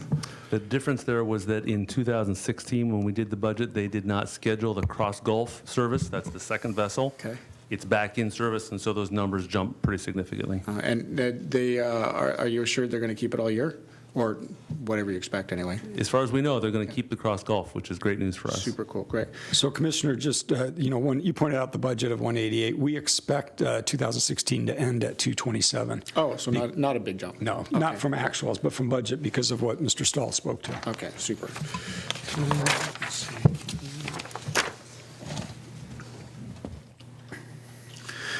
Some of the line items for salaries and wages have jumped a bit, and I'm not looking too closely at salaries or the benefits, because I know sometimes the healthcare is included in benefits, so I know that sometimes that number changes based on family size. In the ferry bus and rail part of the marine terminals, we have in salaries and wages expenses going out 12,000 from 16 to 17. No new personnel, but that seems like a bit of a jump in pay. Any guesses on that one? So in 2016, the salaries and wages are at 204. In 2017, it's at 216. And what we expect 2016 to come in as 209. It's still a good jump, though, so your question's still relevant. And ferry bus and rail. Well, because in the whole division, you've got a $15,000 difference between 16 and 17, and 12 of that shows up in the ferry bus and rail staff.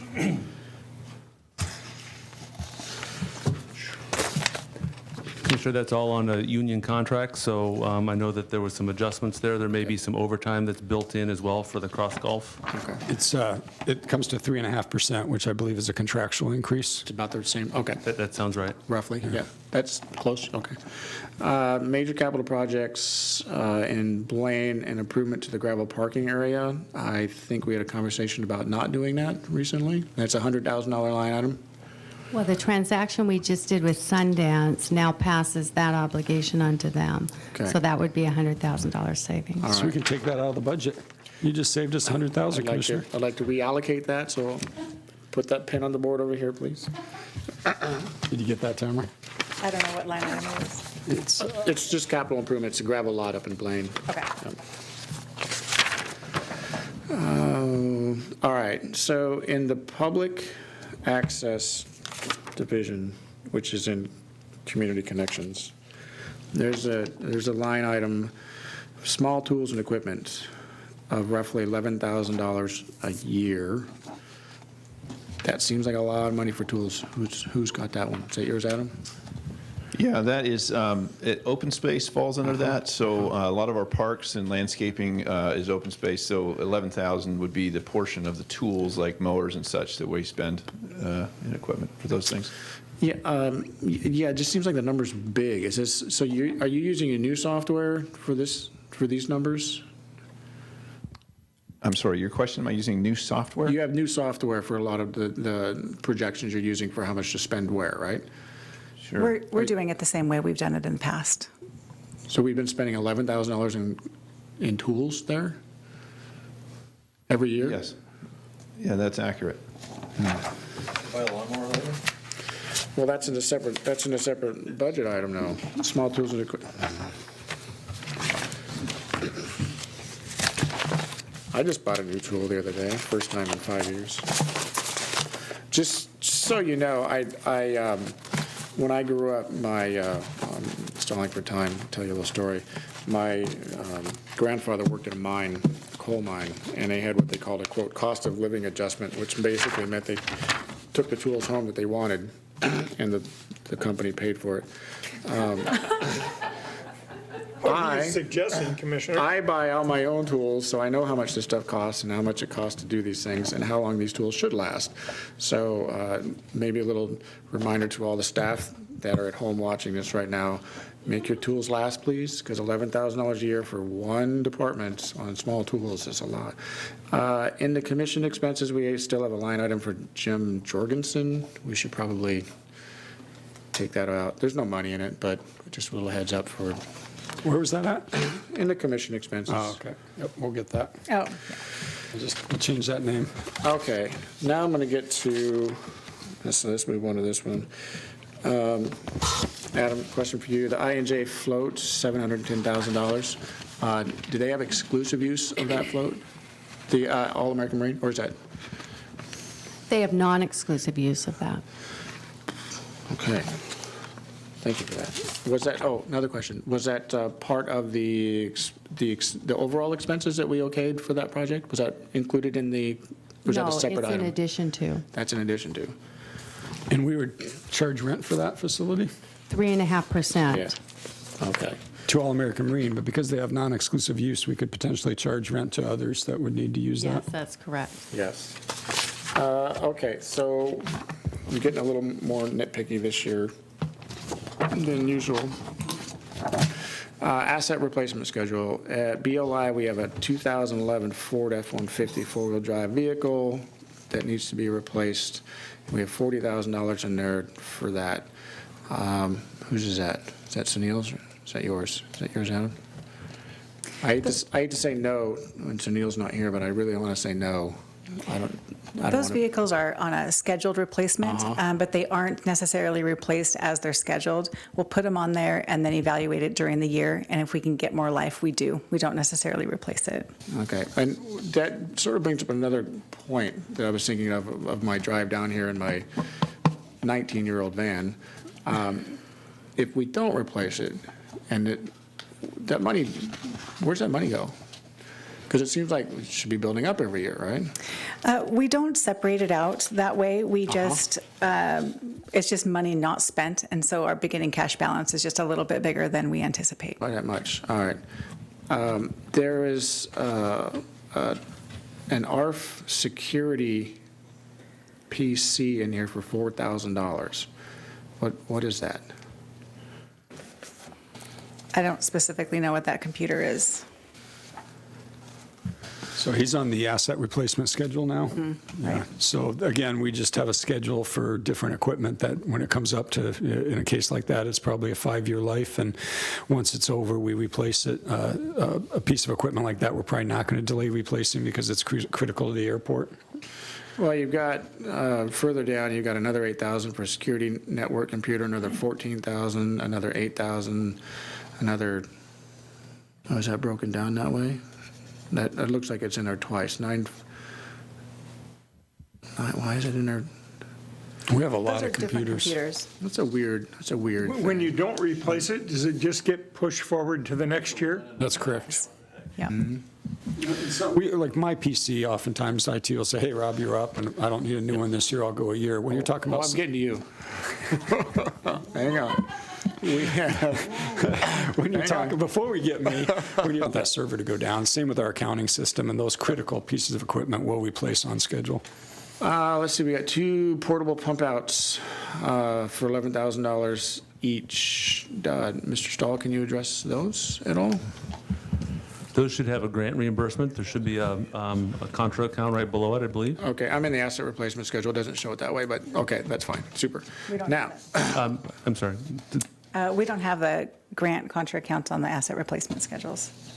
Okay, but yeah, it's just the page I'm looking at. It doesn't show that, so that's fine. All right, so speaking of computers, we have 1, 2, 3, 4, 5, let's just say 50, because I'm not going to count these. $1,975 computers scheduled for replacement. We don't actually do that because not all of these are going to die. Right. But like the conversation I had about my laptop, which is right here, and I told our IT staff, I'm not going to get a new one. It still works just fine. So how much of this is realistically going to get spent if it's a case like mine or yours, where ours is still working just fine and probably won't break throughout the year? Yeah, and that's what the key there. A, will it break? And B, is it causing the user to be unproductive? I've got my desktop computer upstairs. It's been sitting there for 6 years, and I just continue to get life out of it because it works great. Mm-hmm. But you may have a desktop that's 4 years old, all of a sudden starts acting up, and our IT guys are spending a bunch of time on it, then they're going to replace that one. But they're very conscientious about it. And I see where in the past, the port was on the schedule of 3 years, 4 years for different computers, and we just replaced it no matter what. Scott Crocheron's got the IT department really looking hard at it and saying, does this need to be replaced this year? And they're only replacing it when it needs to. So I guess to just sort of put a blunt point on it, are they tightening this up to a realistic expectation? Or could it get even tighter on that? At $2,000 a piece, they add up fast. I think they believe there's always room for improvement, and they're trying to improve on that, yeah. Cool. I would like to mention that some of the items on here are items that were scheduled to be replaced in 2016. We're saying, nah, they can get another year, and so they're on here. So they're not just brand new on here. Perfect, thank you for that. I think it's great that you do have those in the budget rather than not have them in there and have to replace them. And have a surprise. Yeah, I'm fine with that. We have a 25 horsepower Honda outboard and a $20,000 boat for a grand total of $28,000. What's that for? Anybody? You are workboat, outboard motor, workboat, motor. We got a workboat slash motor for $20,000 and an $8,000 Honda outboard. That's 25. So that is in the facilities department. Adam, do you It's know? in 110. Yeah, I don't know either. That's a lot of money Commissioner, for. I don't know. It's a lot of money for 25 horsepower. Yeah, well, it's a new workboat. Honestly, that is taking me by surprise. I'd be willing to look at that for sure. Okay, cool. If we already have one, can we stretch it? I mean, the boat, $20,000 boat, does it wear out ever? Oh, I don't know. Okay. Let's see, we have a new front mower, $32,000 mower, John Deere. That's for facilities for just mowing grass. That's a smaller one, right? Not something like they use at the airport?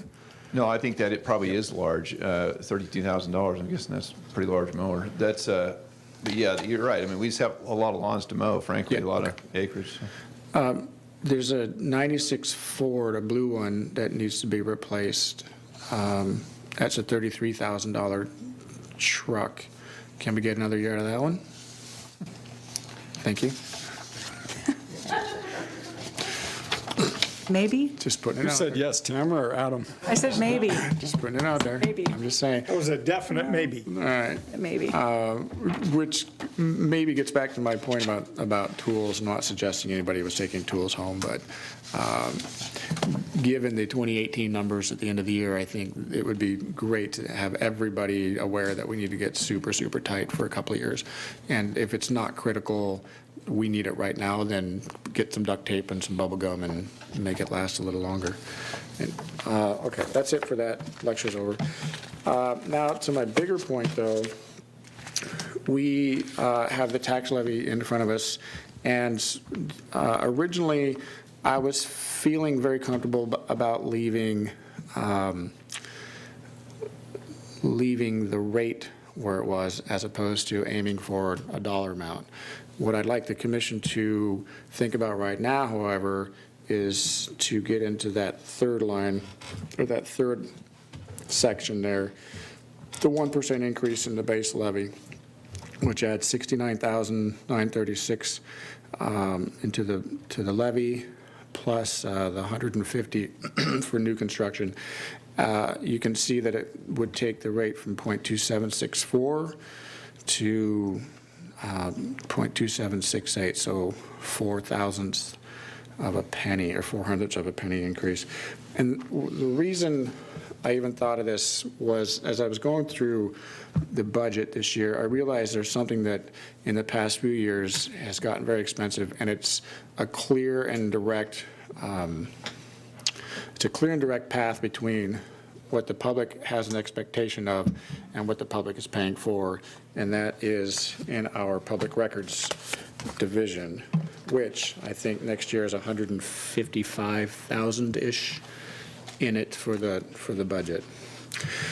And oh, excuse me, I'm on the wrong one. That 1% increase. 135. That 1% increase in the base levy is not banked money. Is that correct? Correct. Yeah. There are Okay. two ways that you can raise the amount, up to 1% or use your banked Or capacity. use the bank. Yeah. So I'm not going that much further out, and I know Commissioner Briscoe, you said you didn't want to raise anybody's taxes, and I agree with you 100%. In 2011, we did a 5%, or the commission put together a 5% reduction in the take. So in the last 5 years, we've been down from there. And when we add in the new and expanded requirements to be more available and transparent to the public, we add $135,000 into our budget just for public records and public records management, which is something we didn't spend that kind of money on 5 years ago. I think that's an excellent point, Commissioner. In 2008, when I joined the port, we were collecting $7.4 million in property tax, and we did not have that public records expense that we have today. So you guys have done a great job of reducing the tax take and bringing in that records management position, which I think is very responsive to the public. So I know we all have a lot of asks, but in this particular case, I don't think this is a personal ask for a pet project of mine at all. I think that, like I said, there's a direct line between what the public has asked us to do and that we need to, the port has got to somebody's got to pay for it. And the public needs this, the public wants it, and I think that the 1% doesn't cover it completely, but it gets us a little bit closer to recovering the cost to manage the public records and achieve the goals that the public has asked us to achieve. So I would ask that we take a good hard look at that third line and go forward from there at that rate with the 0.2768. So have a little conversation about that. Well, the flip side of that is we keep the 0.2764 rate, and new construction's added to it, and there's new valuation that's added to. Am I reading that right? You are, yes, sir. Okay, that's what I would be in favor of, rather than adding a flat 1%. So the second row down, or the second section down? No increase in the base levy? Which keeps the let's see. I thought what I heard you say is keep the base levy, but take the new construction Oh, yes, I'd take the new construction. And then you divide that by a new increase in the assessed value, and your rate is going to go slightly down from 2764 to 2741.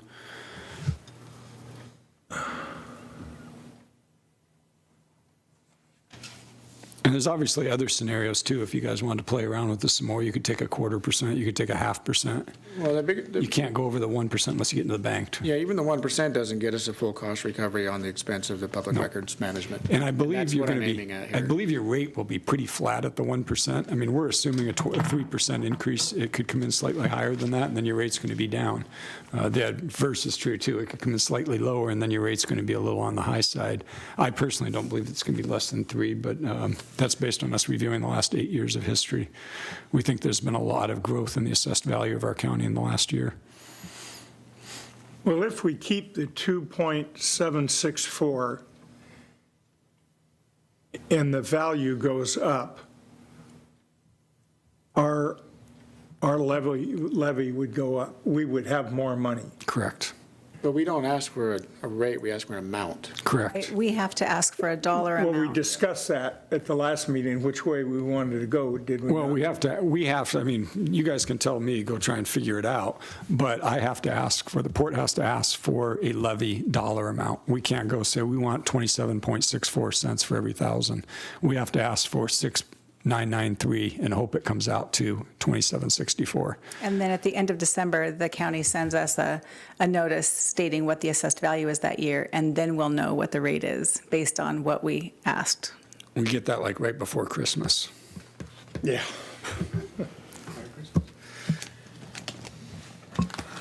As much as I hate to see increase to the populace, we've got a port to take care of, and the amount we're looking at achieving with even the 1% increase is not going to come anywhere as close to doing the things that need to be done for Whatcom County, who owns the Port of Bellingham. I know I said earlier I don't want to do anything that increases. It's not a significant increase, and it does not cover, as Commissioner McCauley pointed out, our cost of better transparency between the port and the people that own it. Therefore, I guess I would be inclined to agree with Commissioner McCauley on the 1% increase in the base levy. So with the new construction. Let me call attention to, for folks, to just the outside services line in the records management division. The last year, we had 40,800 in our budget. I'm going to guess we probably came pretty close to that since. Sorry, we're projecting that to come in about 42,000. Okay. And then next year, we're at 42,000 exactly. And I know these descriptions are a little bit shortened, and I'm sure we could get much more into detail, but just here in these descriptions, we've got 20,000 for a digital maintenance program. We've got 4 months of something at another 14. We've got slide and photo digitization work to do. There's a shredding service. So just that one line item alone, this 69,000 would cover only that. Doesn't cover any of the other things it takes to, any of the other work it takes just to do the records management portion. Again, this gets back to where we were 5 years ago, where we're coming out of the recession. It was a good and right thing to do to sort of reduce our tax levy here. But with this new work to be done, you can see that even with the 1%, it's not going to cover the whole amount. And again, I wouldn't even have brought this up, but connecting the dots on this one was pretty straightforward for me. It's, like I said, it's a direct line between what the public needs us to do and paying for that service.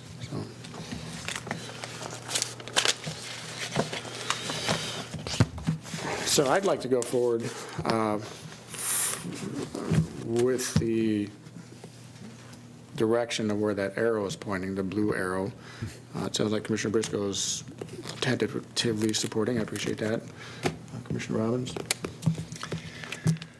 Well, I don't mind at all operating with our back against the wall. I mean, this is going to give us $69,000 There's been a lot of things that we've done in reduction of leases and so on that are $100,000. So I don't think I would vote for that increase. Okay. You want to discuss that anymore? No. So because this is a public hearing, we're not taking a vote on this particular way forward.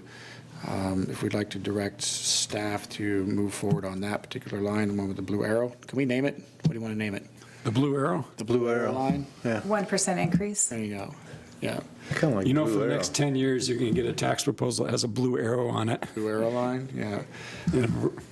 That's how the blue line and the green line and all those papers came about. Yes. Anyway, I would like to.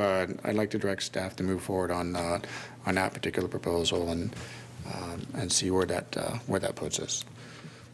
Thank you. And I certainly would encourage folks watching and so on and so forth to, if you want to send those guys emails, send me your feelings on what we're doing here. Do you have anything further on this I one? don't. Okay, thank you. Rob, do you have anything further on this one? No, I just want to say the port has not taken that 1% in over 8 years. So this will be the first time we've done a tax increase in 8 years. So I do want to let people know that would encourage them to submit comments on this budget technically until our next meeting, which is the 15th. I would say try to get them by the 14th, if possible, so that there's some time to take a look and think about it a little bit. And you've got some direction forward for that, and we will at our next meeting be adopting our budget for 2017. All right. Yes. So all right, we were going to close our public hearing now and reconvene our regular meeting. We have an item Sylvia is going to present for us, approving a resolution, if you would, please. Lindsay? No, okay. To approve Resolution 1355, approving the 2016 update to the Port Comprehensive Scheme of Harbor Improvements and incorporating the capital projects from the 2017 Port of Bellingham Strategic Budget. All right, Sylvia.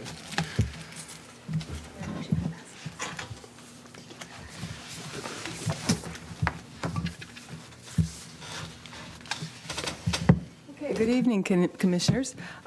First, I'd like to, Sylvia Goodwin, Planning and Development Director, I'd like to apologize for all of the emails you got over the weekend. I recommended that we keep the record open, but I did not realize we would get quite so many last-minute comments. So I made hard copies of all of the comments, and I updated the staff report to incorporate all of those into your staff report. So if you didn't have a chance to read all those last-minute ones, we got some as late as noon today. So those are all incorporated. The good news is there were only a few subjects covered in those, and we'll go through those really quickly. The remaining issues are, there was some comment on water-dependent versus water-oriented uses. Two comments said that we should limit our uses along the shoreline to water dependent. I have a definition on that for you. We had some discussion of the Squalicum Harbor fishing gear storage areas, a lot of comments on Fairhaven boating, one comment on the Blaine Boatyard, an industrial facility, and then a little bit of comment on the vacant land by the boat launch. And I'm not sure, I have not heard any other commissioner issues, but if you have other commissioners' issues, we'll add those to the list. Let's go through these ones we have fairly quickly. So a water-dependent use, the Working Waterfront and George Dyson both recommended that several parts of our shoreline be restricted to water-dependent uses. That's a pretty specific definition under the shoreline regulation, that it's a use that can only be done on the water. It doesn't leave a lot of latitude for even things like fish processing, boat repair, commercial net repair, fisherman's pavilion. Those are none of them water-dependent uses. The use has to be on the water, meaning it's a boat too big to transport off the water by trailer to work on. So a ship, if you have a marine rail and the ship is so heavy it has to be worked on right there, that's water dependent. Trailerable boat, not water dependent. The same with commercial fishing gear, storage, net repair, and all of those things. So I would caution you and actually recommend against putting any further, more detailed restriction than what's already in the shoreline regulations that would limit the use of port property. We have a few areas like the front of the shipping terminal that are water dependent under the shoreline, and they need to be used for that. Questions on that? So it's now water dependent, and it was, what was the other term? Water-oriented is much broader, and water-related. Water-related meaning that there's some value of being along the shoreline, like if you're a fish processor, it's much more convenient to process your fish near the shoreline, and you don't have to haul them inland. Or if you're a fisherman, it's much more convenient to store your gear near the water or to repair your nets near the water. That's water-related. And then water enjoyment is if you're a restaurant or a hotel and it's nice to sit there in your restaurant and look out at the water, but you don't have to be there. That's water enjoyment. And then all together, they're water oriented. So I would go with the staff's recommendation as far as I'm concerned. And that was two individual comments that we can look at later, but they were in both of those water related. I recommended that we not make that change. Next topic, and then we'll go through the resolution, is the commercial fishing gear storage. I brought a blow-up picture here of the area that we've been talking about. The almost 2 acres of property in 3 different areas there can be used, if it wasn't fishing gear storage, for parking. The commercial fisherman's pavilion has been discussed, net repair, commercial services, recreational, and several people said that we should not put residential in there. I removed the wording about residential, although it's allowed in the shoreline. I shouldn't say I removed it, I recommended removing it. It's your choice. And but a lot of those other uses, if you leave the fairly flexible language, then you as a commission get to decide for individual properties, as opposed to putting language that says that entire area should be reserved for water-dependent uses, means a lot of those uses could not be built there. And I think one of the working waterfront comments were that no buildings should be built there. And again, I don't recommend that you say no buildings, because you as a commission get to decide if you want a building, but if you say no building, then there's no buildings. You couldn't have a bathroom in there. You couldn't have a pavilion with a little enclosed area for cooking. That would be a building. So I just caution you again to be careful what you say when you say no and further restricting. So the commercial fishing gear storage issue with some language that is fairly broad in the recommendation, and I think if you leave it broad, you could do any of those uses in that area. Comments or questions on that? You're recommending leaving it broad. I'm recommending leaving it fairly broad. And the specific language I have in the attachment, and I think that area is discussed on page... I would agree. Yeah. It's on the very last page, which is now page 4. Alternate language recommended by staff, page 27. And we corrected that it is west of Zwanich Park, not east. That would be out in the water. Added public parking and deleted a little section that used to say and offices or residential above the first floor, because there was some commission discussion that you would not want offices or residential above the first floor. Again, this doesn't restrict you from putting offices or residential above the first floor if you want to, because the shoreline regulations and the zoning allows it, but it's just not saying in here that that's what you're intending to do. I thought that would be more consistent with what we are hearing from the public and the Working Waterfront Coalition. So, Sylvia, who was saying no offices and residential above the first floor? I recommended that you just strike that language so that it does not say offices or residential. Jim Kyle recommended the language on the previous page, the bottom of page 3, was what the original, I'm sorry.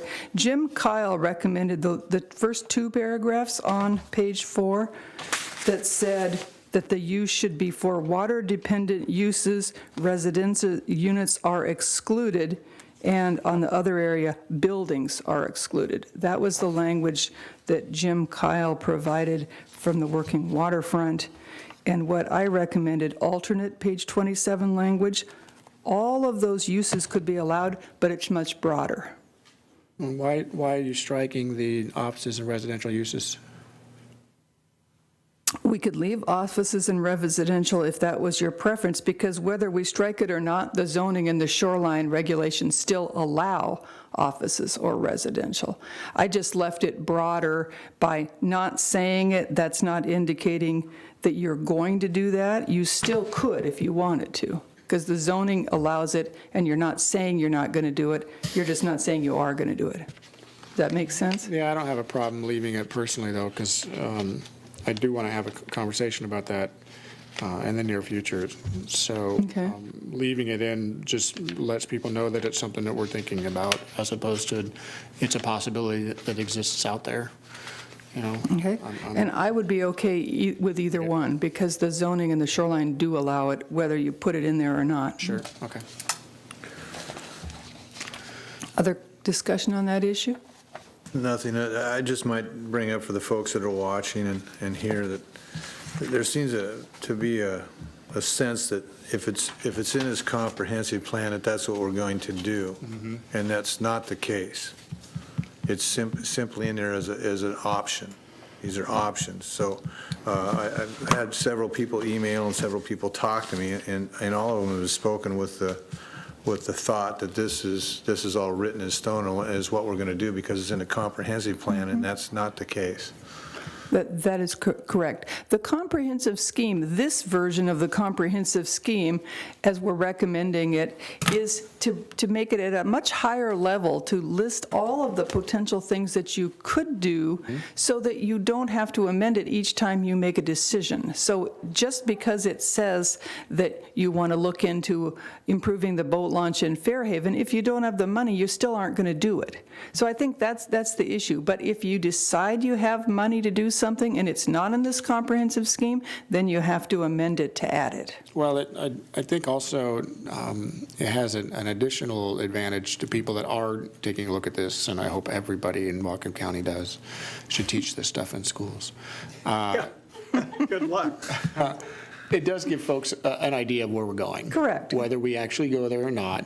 And I think in the case of these schemes versus, say, the county's comprehensive plan, there's a lot of things in those bigger plans that are just unachievable and maybe never get discussed. But here, we can put these in, and not being too detailed, let people know that this is really the direction we want to go. So there's no surprise. So thank you, Sylvia. Okay, just a few other issues. This, I actually just blew up the whole section of the Squalicum because there has been a lot of discussion about that.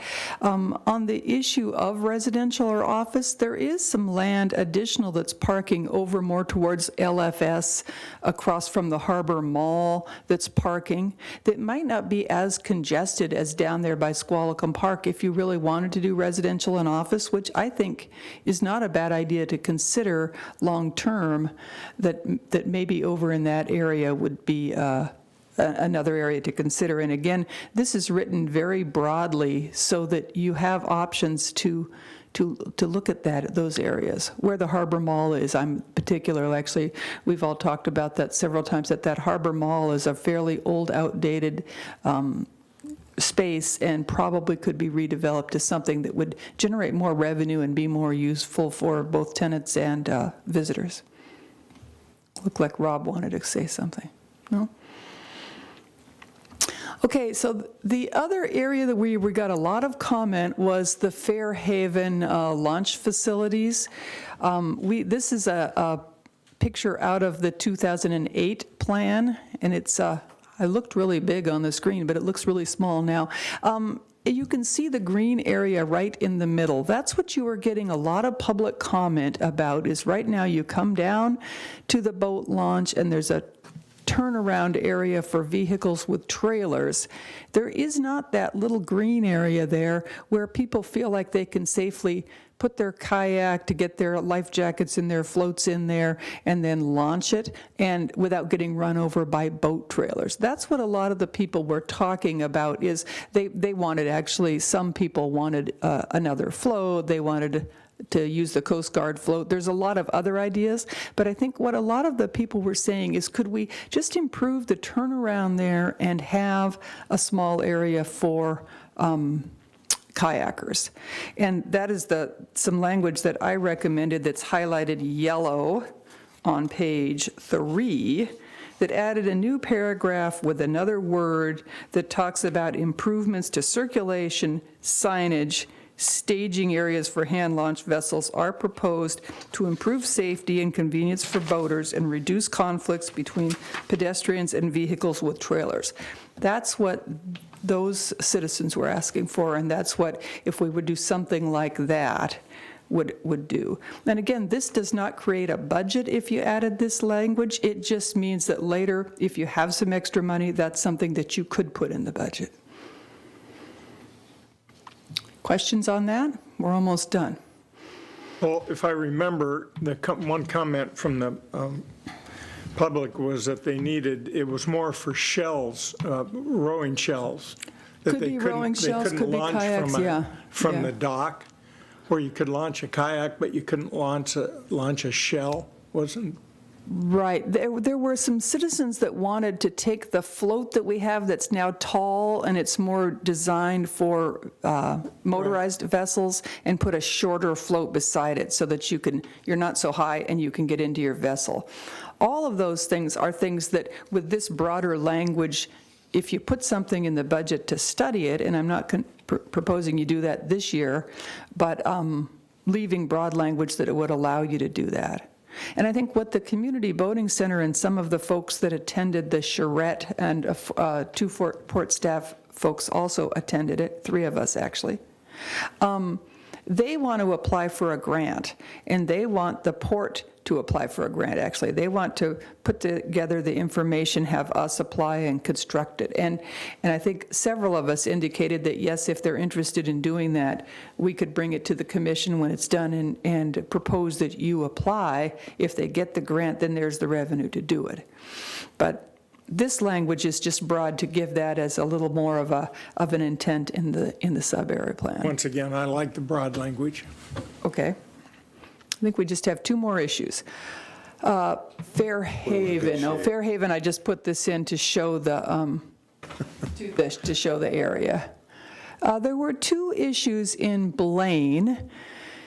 On page 6, I believe, which is on the bottom of page 3 of your report, the Working Waterfront Coalition discussed the issue of the Marine Railway, and if we have to remove the Marine Railway during cleanup, which is a possibility, that it be replaced by a travel lift or a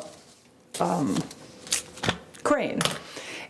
Previously, our plan said a 35-ton to 75-ton travel lift or crane. Oh, it says of crane, but it meant or crane. And now it would say, if we take the Working Waterfront Coalition language, sized appropriate to the intended market for the boatyard. That way you could, if you wanted to fund a larger crane or a larger travel lift or something different, and again, it comes down to finances. It's not that the port has the money to put that in if there isn't revenue to justify it, but if the uphold leaseholder, or if you want to allocate money, then you've got a little more flexibility and you're not limited to a 75-ton travel lift. Question to Mr. Gowan. Regarding the Marine Railway, what's the current future plan for that? It's a great timed question. Actually, we are in the midst of discussing that right now. The current plan for the cleanup in that area was to remove the Marine Railway install a bulkhead and a travel lift as part of the post cleanup conditions. But that was a plan that was put together in concept 4+ years ago, probably, as the land use in that industrial peninsula was being worked out. And some of those factors have changed with the kind of slowdown in the MODCA funding and concentration on the BWAS cleanup projects that was put on hold for a little while. We're just restarting the Westman cleanup focus on Blaine Marina Inc. site and the Westman Marine site, and that's a land use decision that we're going to make we have to make before we move down the cleanup. So refreshing my memory on the travel lift, were there piers that were going to extend out into the marina, or was that going to be cut down into a notch? It would probably be extending out into the marina. Some of that would have to be developed in design and engineering based on the uses in that area, the access pathways for vessels and such. That would be sized appropriately. It would be similar to the Weldcraft Seaview model. Was the idea at the time that was the cleanup that removed a marine railway and then reinstalled new finger piers. This would be shaped a little differently and would have to work closely with the working waterfront and the tenant and that. So we're actually in a good spot to evaluate that right now. Let me ask my colleague and resident expert, looking at this image, a 250-ton marine rail can lift a vessel of what length reasonably? 85, 90 foot. All right, and you got a pier then that's got to be at least probably 60 feet? You can't replace your lifting capacity there with a marine travel lift in that area. You don't have enough room, number one, to drive it around. The second thing that you might notice is when you look at the blue outline of square 11 there, the railway extends almost halfway underwater to the breakwater. If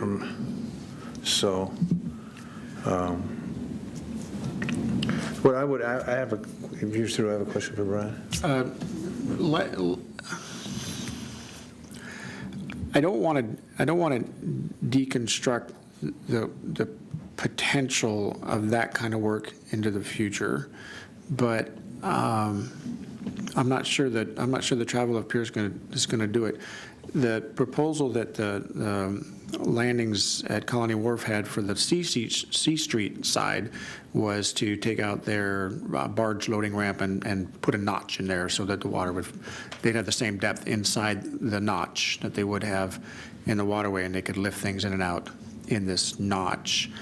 That might be a way that we can approach this. It didn't seem to work there, but that might be a way we can approach this one without putting the piers out into the. And it looks like, I mean, you got to drive boats around in there. So Right. I'm not sure there's enough room for all that. Well, first off, do we have to take the marine railway out? That's the first question to me. I mean, are we required to take it out to clean up there?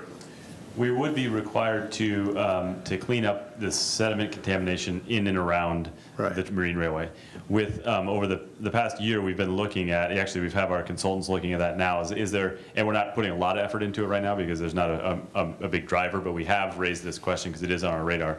And we've said, hey, are there methods that you can clean up around it without taking it out? Or what would be the approach for taking out and replacing it? And kind of have to look at a variety of different scenarios there. But there are methods. It's really, is it thorough enough, and is it cost effective to do it that way, because you're working around existing structure, and then is there protections to prevent recontamination from that scenario that created this this kind of setup, which is the marine railways are difficult to manage from a stormwater standpoint, from a boat maintenance. Doesn't mean it's impossible, but it just ecology would require that we have mechanisms in place that prevent the recontamination following a large effort of a cleanup project. So the answer is it doesn't have to come out, but we'd have to think about the pros and cons and the methods on approaching that. Well, the methods are in place to keep the contaminants from going out, or he couldn't operate there. So he's got, the current tenant has that pretty well in hand. What I would point out, as long as we're on this subject, that's about a 250-ton railway, one of the last ones in the state. We have one in Anacortes, and we have one in Blaine. You don't have travel lifts, maybe one set in the state that can pick that kind of capacity. But the problem we have is the industrial area there. If you're to put a marine travel lift in there, we don't have enough room. If you took down the web locker there, just keep this in mind when you're discussing your internal discussions, we'd have to take down the web locker that's there, currently there, to give them enough room to operate a marine travel lift in that yard of a 200-ton size. Then that wouldn't be able to lift what they have there now. Yeah, these are great examples of how the land use scenarios have changed over time, and that the Department of Ecology for cleanup, they go by land use drives and informs the cleanup decisions. So they want to make sure that our land use decisions, which is exactly what Sylvia is presenting here, are consistent and work with the cleanup that they would select. They wouldn't want to select a cleanup that isn't consistent with the land use that the commission will set. So we are evaluating that, and we'd bring these scenarios forward to the commission prior to moving forward and down a path that that would put us in a situation that isn't consistent with what the commission would see the land use being there. And if I could note on this language, there is language in another section that does say that Web Locker 1 may need to be demolished in the future. And this language, as proposed, said that we would work with the tenant to upgrade or replace the marine railway. So one option would be to demo Warehouse 1 and upgrade the marine rail.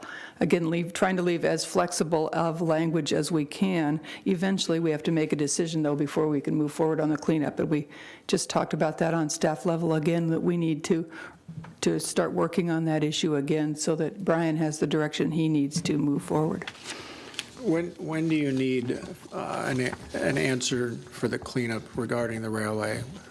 We're actively working on it now, and actually we have an internal staff meeting set up later this week to start talking. We need to begin the discussions again. We're not looking for direction in any immediate future. I would imagine sometime this year we'll want to bring this back to the commission, not 2016, but sometime within the next 365 days, that we would bring this back to the commission with some ideas and direction that we're going. And to get feedback. So we're not in front of an immediate deadline from the Department of Ecology right now. So as regards the scheme here, is the commission feeling that we should focus on holding on to the railway, or we'll give it our best shot, but we might need to move away from it? I have a question. How many boats do we take out there in a year that couldn't use a big travel lift, that have to use that marine railway? You'd have to have Norm give you that answer. I really don't know. We'll find that out. And I just want to ask Sylvia and Brian, I mean, nothing we're doing here is going to preclude either of those options, a railway or a travel lift. And we'll obviously have to come back to the commission for this discussion before we move on with the cleanup. But for the purposes of the comprehensive scheme of harbor improvements, I think we've left it flexible enough that we could do either of these options. And I think we do need that flexibility. And Cheryl also reminded me that just to mention that we have committed to working with the existing tenants and with the Working Waterfront Coalition on exactly these decisions. So we're moving forward carefully so that we're not making a cleanup decision that's in a vacuum. So these are things that we're actively starting to re-engage on. Well, I'd certainly like to see the asset kept, since it is such a unique thing. I know we've had a lot of conversations with it in regards to what Fairhaven does and the importance of that type of facility. And I think that moving forward with the hope that we can keep it would be the way forward. Otherwise, you're really making, and if we can't, we can't. But otherwise, we're going to have to make a pretty big guess and gamble on the future of what specifically needs to go there, because we might say, oh, let's put in a 180-ton travel lift and completely miss the market. Maybe it's too small or it's just too big. So if we can keep the asset, I'd say let's start there. Remind me again, will we be able to keep the railway in Fairhaven? At the Fairhaven shipyard? Yes. Yeah, that's still that's the plan, is to keep the railway at the. When we clean it up. Right. Okay. Okay, last issue is the big field here. I put this arrow up and it keeps going away. So there's a field in Blaine beside the boat launch parking, and I wanted to note that there is some language that I had written in here on page 8 of the plan, talking about Blaine future plans on vacant and underused land, and I added a sentence at the end that said, a campground or RV park may be considered to increase public use and enjoyment of this area and attract more visitors to the city of Blaine. There was discussion at a couple of public meetings in Blaine that wouldn't that be a good use down there? We've talked about it several times on port staff. I put it in the plan, and I wanted to just bring it to your attention. I didn't want to slip something by the commission. And it has come up several times lately in Blaine. So I just wanted your input. Would you like to see that as not a plan, but as a possibility on that vacant lot beside the boat launch parking, or would you rather not? I'll weigh in on that. I would rather not.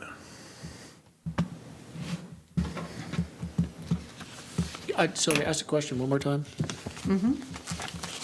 Can you ask that question one more time? A possible RV park as a potential use in this vacant field right here beside the boat launch.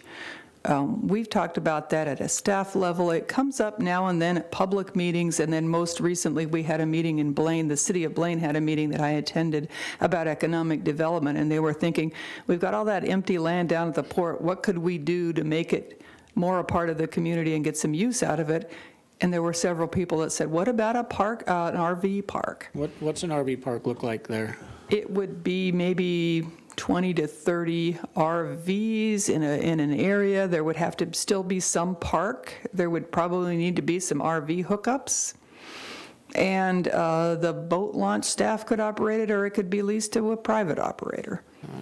Again, looking at an idea that's something that could make revenue as an interim until we get a better use of it. And again, you know, I don't know what the market would be. I don't know if it would break even or not. Is it something we should look into is what we're asking. Well, we've had people talk about the same thing past the plywood plant down there. Exactly, except for the plywood zoning clearly doesn't allow it, and there is no water down there at the plywood. So the zoning here, that was my next question. The zoning here does allow that. Right. Well, this area, it is a little unclear in the city's comp plan, and we're going through a comp plan amendment right now. If the commission is interested, we can make sure that the language is a little tighter in the comp plan amendment, and if you're not, then we won't move forward on that. There's a few other areas like Port Townsend where RV park does benefit and complement their harbor. I'd be interested in taking a look at it with the exception of not putting in site-specific black water disposal. So you got to power probably a hose, or not a hose, but a water line. All those things can be done pretty affordably, but I think a sewer system at each particular location would be, I think it would just make it price too high. But Commissioner Briscoe, what's your reticence on this one? The reason I said what I said is because we're limited on our industrial area out here. We're talking about taking down a web house. That would have to be replaced. It's going to have to go somewhere. My idea would be it would go, or my thought would be it would go back up with the ones that are there. Today we gave a lease to a new tenant, Sundance. They're going to take the area over there close to 7 with the red asterisks in it. Now we won't have that for storage. That's going away. The only area we have in the Blaine Harbor for storage, and there's a gear yard there. Is that however many acres that is? That 5 acres? Is that what that is? There's about 5 acres altogether. The gear yard now, that little gear yard is only about 20,000 square feet, like a half an acre now. Right. But if you if you replaced the web house, number 6, if that was to be moved up there, if we were to take that down to make our industrial area down there larger, then you're going to have room to put this stuff. And if we build an RV lot or something else up there, I don't know where we're going to, and the tenant that we just leased to is talking about putting a pier in to put his boats in with a forklift. That's going to have to go over there somewhere, I would assume. So, we're talking about giving land up for RVs and other things that we can use for business. So I'm personally not interested in giving that property or putting that language in there that we can put that there. Well, once again, I would like to just leave it broad enough so that we can tackle that in the future. We don't have to put that in now, do we? No, this language would allow you to do it if you want, and if you move forward with your city comprehensive plan amendment, or the Wharf District plan amendment has been submitted with fairly broad language, but the city said, well, if your intent is that it needs to be, if you want it to possibly be an RV site, it needs to say RVs. So what I'm asking is, do we really intend that that could be an RV site, or do we want to just leave it with a broader use at the city and that would not allow RVs? So we don't have to decide now if you're going to, you have to decide now if you're not going to. And one thing I would point out is across from 4 and 5, buildings 4 and 5 in the green acreage that the city of Blaine owns, there's RV sites over there. With hookups. With hookups. That was something they did back during the World Fair in correct. Canada. And it's Are still those at capacity? They've never operated as an RV site that I know of. Used, they're empty. Yeah. They're always, when the circus comes Yeah. to town, or when that little circus comes to town, they park a lot of their stuff down there. Is the question you'd like answered on this today, does it have to be specific language to include RV, or can we just say, we want to do something eventually here on this particular piece of property? Are they asking for, in Blaine, are they asking for something a little more specific? In Blaine, they want to know, do we want to specifically list RV sites as a potential use? And the language in this plan says, a campground or RV park may be considered to increase public use and enjoyment of this area and attract more visitors to Blaine. So may be considered is pretty broad. If you want to consider it, you do. If you don't, you don't. By adding it to the Blaine Wharf District Plan Amendment, again, you're not committed to doing it. It's just something that you're then listing as a potential use. The thing about putting it in the Blaine Wharf District Plan is there's citizens that want it. If you list it as a potential use, then they're going to be back here saying, well, where's that RV park you said you're going to buy? So I think to some extent this plan should reflect what the commission really thinks they want to do, and you shouldn't put in stuff that's totally imaginary if you really don't have any intention of doing it. I don't have any intention of doing it at this time, but I might in the future, so. We do this every year, we can change it again, right? I mean, you'll have another shot at this a year from today, so. We could change it in January. You can also can't amend it at any time, yeah. All right. Point, if we're not considering doing that, we shouldn't put it out there at this time. I'm not going to get hung up on it, so, all right, what else you got? That is the end of it. That is the end of it. Do we have any consensus then? Should I strike that sentence about the campground may be considered, or do you want us to leave it in there? I got one says no, one says not at this time. Just strike it. If we need to change it, we'll change it. Okay. And we will not modify the Blaine Wharf District Plan language then to say, to specifically list RVs. That's where I'm at. I'm getting way down in the weeds on that one. Am I? Okay. That is all I have. If the commissioners have any other issues, then we can discuss those. And again, I'm sorry, I cut you off. recommendation is to adopt this resolution, but it does not have to be done tonight. If you have anything more you want to think about, it can wait until next meeting. So I'm going to just jump in. On page 7 of our broad list here, future plans in Blaine, I would really like to see the addition of some language about the marine industrial area regarding seafood. So there's, the world changes, obviously, and we can't. What page you on? Page 7. We can't predict the future here, but there seems to be a growing interest in the industrial area for additional capacity for seafood processing, and I'm not quite sure that we're covering that as an intent. Me personally, I would like to say our intent is to focus on the seafood processing industry, and we're not actually saying that in our future plans. And I just wanted to see if the commission wants to add any language that says we're going to focus on that, or if we just leave it broad the way it is. That's the top section of page 7 where it says future plans. the Blaine Marine Industrial Area will continue to be used for fish processing, boat repair, and other light industrial uses and services to support commercial fishing and boating. So it's a little broader than just fish processing. Mike, could we add? Once again, I like it broad. And processing? It did say several existing fish processors have expressed interest to increase the size of their facilities and lease areas, and then it talks about what's the cleanup. You had a thought? I kind of read into it that that's covered under the use for fish processing and supports the support services for commercial fishing. All right, I got a question. John's not here. I was going to ask Mr. Mitchner a question about Sumas, but I asked Shirley about that today.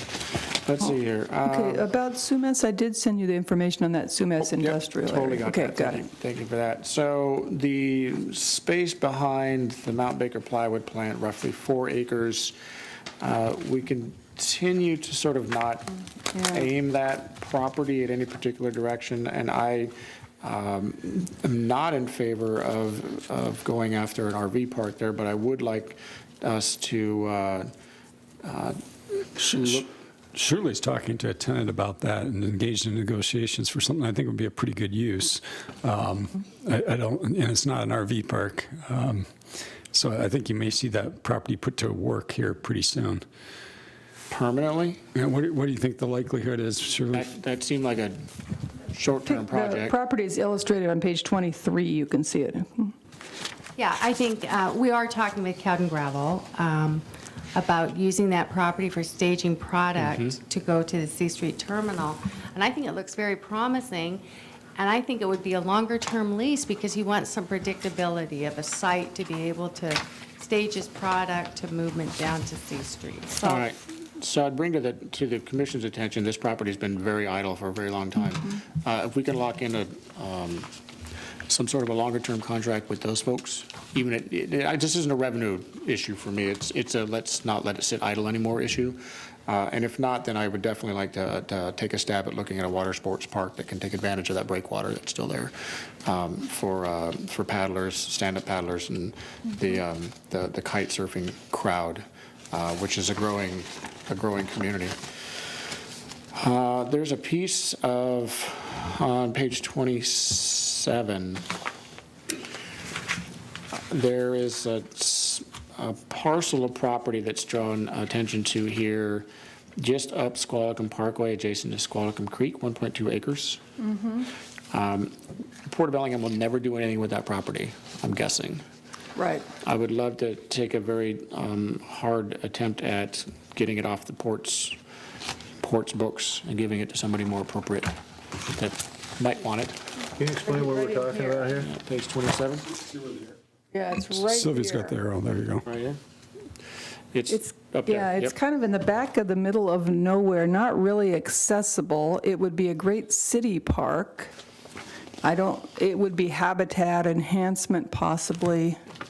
It would back behind residential. Given what the city's doing on that creek and the hassle of the agreements we would have to go through for them to do something on this regards habitat enhancement or something, I'd rather they just had it. If they were interested in having it, if the commission wants to go that direction, I would say let's go that direction.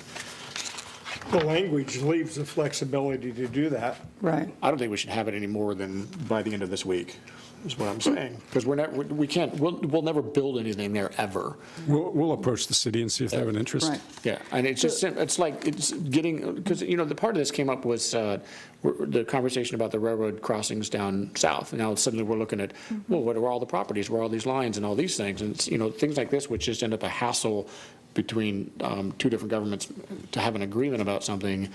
The port will never need this property, ever, for anything. I agree. The part of the reason for doing this comp scheme is to go through all of our port properties and take a closer look at properties and say, we're never going to need that. Let's dispose of it. So, that is a value of this exercise. And then in the Ferryman Terminal, page 49, some of the comments, and most, I think specifically from Mary DeBro, She mentioned something in her public comment about the letter that we got about a floating breakwater. I'm not sure we ever actually had a conversation about a floating breakwater at the commission level. No? Okay. I had a discussion with her on Friday, Okay. and I can enlighten you as to what they're thinking about if you would like that. Yeah, let's hear. Okay. Where the boat launch is, we have our floats that go down in the water there. You're familiar with that over there? Can you? Thank you. Here, this one, I think you could There kind you of go. see it. Okay, you see our floats going out where it says potential grass area for kayak users. They were, Out in here somewhere. so they were talking about there's some piling right next to that float with the log booms. Now, talking about moving that to the north and putting a floating breakwater there that would serve as a fishing pier for the public, and on the back side of it, you would towards the floats, the boat launch side. Now you would have a kayak launching decks, much like seaplanes come up and they drive up that ramp. Kind of the same thing. The ramp's under the water. It would serve as a breakwater for our float that gets busted up by the weather in there. So She's speaking to us. do we have language in this that would allow, because the CBC folks would like to go after a grant but need us to change some language. I thought they were talking about just to the right between the tracks and where it says new floats. I thought they were talking about a section of beach in there being a more reconfigured location for hand launching. Am I in the right spot? They had several different ideas of what they would like, and most of them costed a considerable amount of money, but some of them, if you're just talking about some grass, would be lower cost. The language that I proposed is on page 3, and maybe you should take a look at that again, page 3 of your staff report, highlighted yellow. I tried to write it pretty broad to allow a wide range of things. This doesn't really contemplate a new breakwater or a floating dock, because I felt like those would be expensive items that you may or may not want to budget. Exploring future options for alternate launch facilities, improvements to circulation, signage, staging areas for hand-carried vessels are proposed, and then circulation and conflict. So I did not say a new breakwater or a floating dock. Again, permitting and cost, we could add those, but those would be fairly large ticket items. Yeah, I'm not ready to say anything about that, but the beach concept between the floats and the tracks in there, I would like to make sure that we're getting language in our scheme that helps them get their grant, because I think that also satisfies a bit of the need that they have at a very low cost. Exactly, and that's what this underlined sentence is intended to add.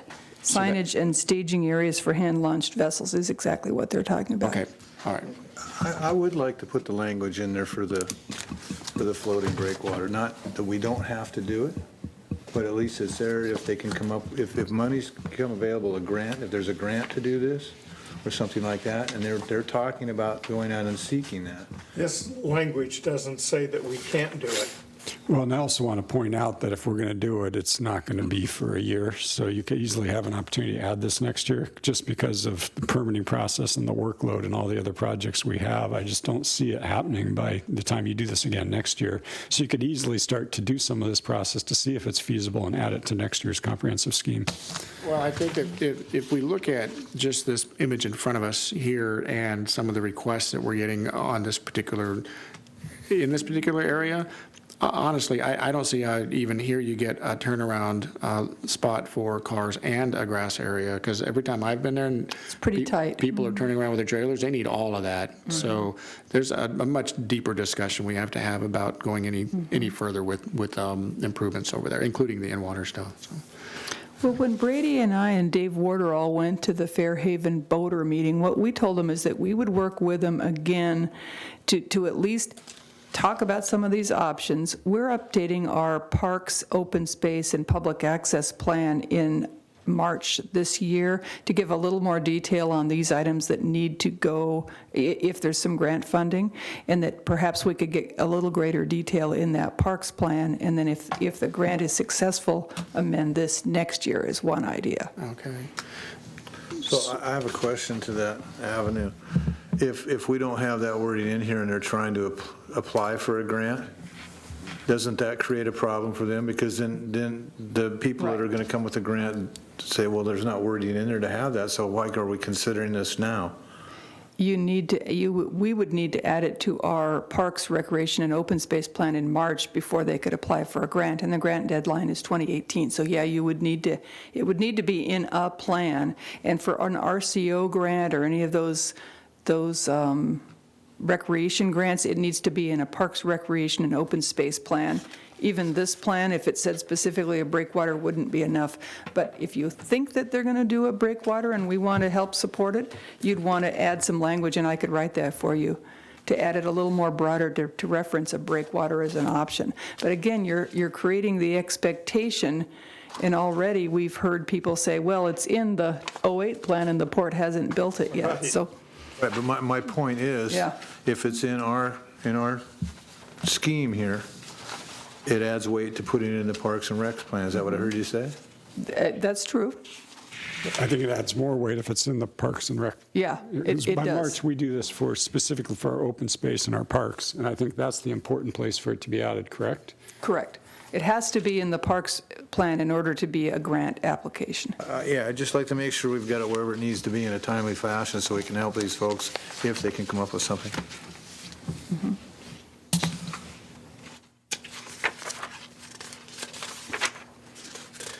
Sylvia, it seems that there have been quite a few changes from this particular document, and some you've added today. And with the indulgence of Commissioners Briscoe and Robbins, I'd like to see that all in one place, reprinted with all the changes. if I Every can. one of the changes is on these 4 pages that I have. I have not put them in the book and reprinted it, and I would be happy to do that for your next meeting if you want to. Do you want to vote on this right now, or do you mind if we postpone it until the next meeting? We can put it up in front of the budget. We just have to approve it before the budget. I don't mind voting on it now, but I don't mind holding on Are you till the next comfortable? Do you meeting. want to wait, or do you want to? Doesn't matter to me either way, as long as we get everything in there that's supposed to be there and we're aware everything is in there. And partly, Well I said. didn't want to Yes, reformat yes. the whole book and change all the pages Can and read that. This all of is the illustrations till I knew I had all the changes. So if you think this is all the changes and there aren't any more, then I can certainly produce a new book for you to vote on at the next meeting. I'm okay with keeping it. I'm a little confused about some of the changes, but if you folks are good with it, I'm okay. And keep in mind, this can be amended. Yeah, that's why I'm not worried about it. With it. Okay. If you don't have the clarity you want before it's published, we can wait. I don't have a problem with that. Nope, I'm okay. I'm down in these documents. This one's broad, so it's okay. It's close. It's close. Maybe I would suggest before you do make the booklet, that we get it electronically so we can take a quick scan over it. I can try. It's going to be a big document. When you add all these maps, it gets to be to where you'd have to get it on an FTP site. You're not going to get it in as an email. We can put it on a thumb drive. Okay. And put it on thumb drive, and I'll get it to you. Yeah, we've got Okay. thumb drives we can put it on. Or not so much all of this, but Right. just to make sure what we're talking about here is coming out with. I'll get you a few thumb drives, and we can. I've got a few thumb drives, so yeah, I can do that. All right, let's. Okay, any other comments or questions? Let's end discussion on this one. I think we're ready on this one. So we will be approving this resolution for the harbor scheme for 2017. I still say 2016. We called it the by way. 2016 because technically it is still 2016 until the end of the year. Gotcha, okay. With the addition of the changes that we have in the addendum that Sylvia has shared with us. Clear on that one? And we have made a couple of changes that aren't on here, right? Which changes that are not in here that we have made? Like the RV thing, and I didn't see the RV was in there. Only change, no, I did not hear anything that unless you want to take that sentence out about the RV to consider it as a future option, everything else you talked about tonight, I believe, is already in here. I think the only two that we didn't discuss is, do you want to take out the sentence on the RVs, and do you want to add anything about a floating breakwater? And I didn't hear yes on either one of those. Where's the sentence on what page is the RV language in? Page 8 of the plan, it's not in the report because it was already in there. Page 8 of the plan. Sorry, this is a complicated process when you try to cover all of the port properties in one skinny book. The bottom of vacant and underdeveloped properties, the very last line under Mulholland Drive area, a campground or RV park may be considered. And the proposals to change it to what? Strike it. The discussion is, do you leave it as it is or do you strike it? I'll stand with what I said before. I'd like to strike it. Okay. I like it broad. I'd just leave it. If we strike it, we can still do it though, right? If you strike it and the city doesn't change the comp plan, you can't do it anyway. When I read this the first time, I wasn't thinking much about an RV park, more about a campground personally. Mm-hmm. How do you feel about a campground? You got one just across the street that doesn't get used now. And why would we put another one in? I just think it's prudent to keep it broad. I just don't want to paint ourselves in a corner. Well, that's the problem, though, is the broadness is coming up against Blaine's request for us to be specific, right? Yeah, in this case, if you want to do an RV park, now a campground might be a different idea, but if you do want to do an RV park, the city said, well, tell me, do you want it listed in the Wharf District Plan or do you not? So I need to give the city an answer of yes, add it, or don't add it. So that is a yes or no answer today. A yes or no that yes, in the future you might build one. If it's in there, it means in the future we could build one. If it's out of there, it means in the future we cannot. Well, you cannot build one. I just soon leave it in. I'm gonna go with Commissioner Briscoe on this one. Okay. I'm not feeling any love to go down that direction. It's a low value use of the property. Doesn't put a big return to the port. If it was a campground where people are just putting up tents on the grass, I'd say, yeah, let's just leave it. It's just leave the grass, but I don't think that's what we're talking about No. here.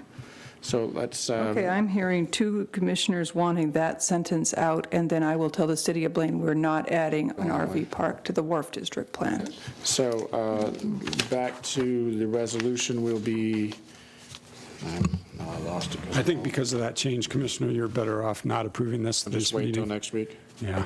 Yeah, why don't you just quote, can you just put this all in one fresh document? We'll just review it. Yes, and I will then do that for the next meeting. So we'll postpone the vote on this until our November 15th meeting, and we'll make sure to vote on it prior to our budget. Yep. Yeah. Okay, thank you. This will be And you postponed. don't Thank you. have to, you have to vote on it before you spend money, not before you approve the budget, but it's nice to have it done. We got some complaints last year, and we didn't approve it before the budget. We approved it in the same meeting as the budget, but we did it after the budget. It was literally within a half hour of each other, and we got complaints. So I would encourage us to improve it before the Close budget. but no cigar. No, I've done it again. Thank you, Commissioners. I've misplaced my agenda. What did I do with it? What's next? You want another one? Yeah. Actually, I have two up there, and I've managed to bury them both somewhere. All right, so the resolution number 1355 is postponed until our November 15th meeting, so that ends our regular business. And new business, Commissioner Robbins? I have nothing. All right, Commissioner Briscoe? I had some, but not today. So All right. I think you have some. I got a little bit, just some follow-up stuff. Mr. Fraser was here earlier discussing signage at the airport, and I definitely would like us to take a good hard look at adjusting and possibly just reallocating some spending at the airport right now. I talked to some folks at Signpost out on Bakerview, and I asked them if $15,000 was enough, and they said that's way more than enough to build a really nice sign. So I'd like us to take a look and see if we can't come up with maybe $10,000 to do something that says, "You are now in Bellingham," to people getting off the plane. I've had said the same thing about our GA, by the way. When you get to the GA, it doesn't really say anything to people that are coming here. So it's just sort of a continuation of the same old refrain from me on Welcome to Bellingham. So you're talking two $10,000 signs? No, I don't even think you need to go that far. Some of what I've seen wouldn't even get close to that amount, but something along the lines of welcome to Bellingham. I don't know how far to go, but I want to make sure we have enough money. One thing during that conversation I was having last week was, you know those floor stickers they put in the grocery stores? Have you seen these things? Right? So they kind of, something like that would be kind of cool. I bet you can get those pretty cheap, and you can clean right over the top of them, and I don't know. They put them on ferry boats. On the floor? For advertising, yeah. And some of them are temporary, some of them are permanent. Yeah. So let's get creative without spending too much money, but, you know, a little signage, a little welcome to Whatcom County kind of stuff. I do have a question for Adam. We had a beach. We're calling it the Granary Park Beach. There's $400,000 in there, and I'm wondering, is that RCO eligible for a grant?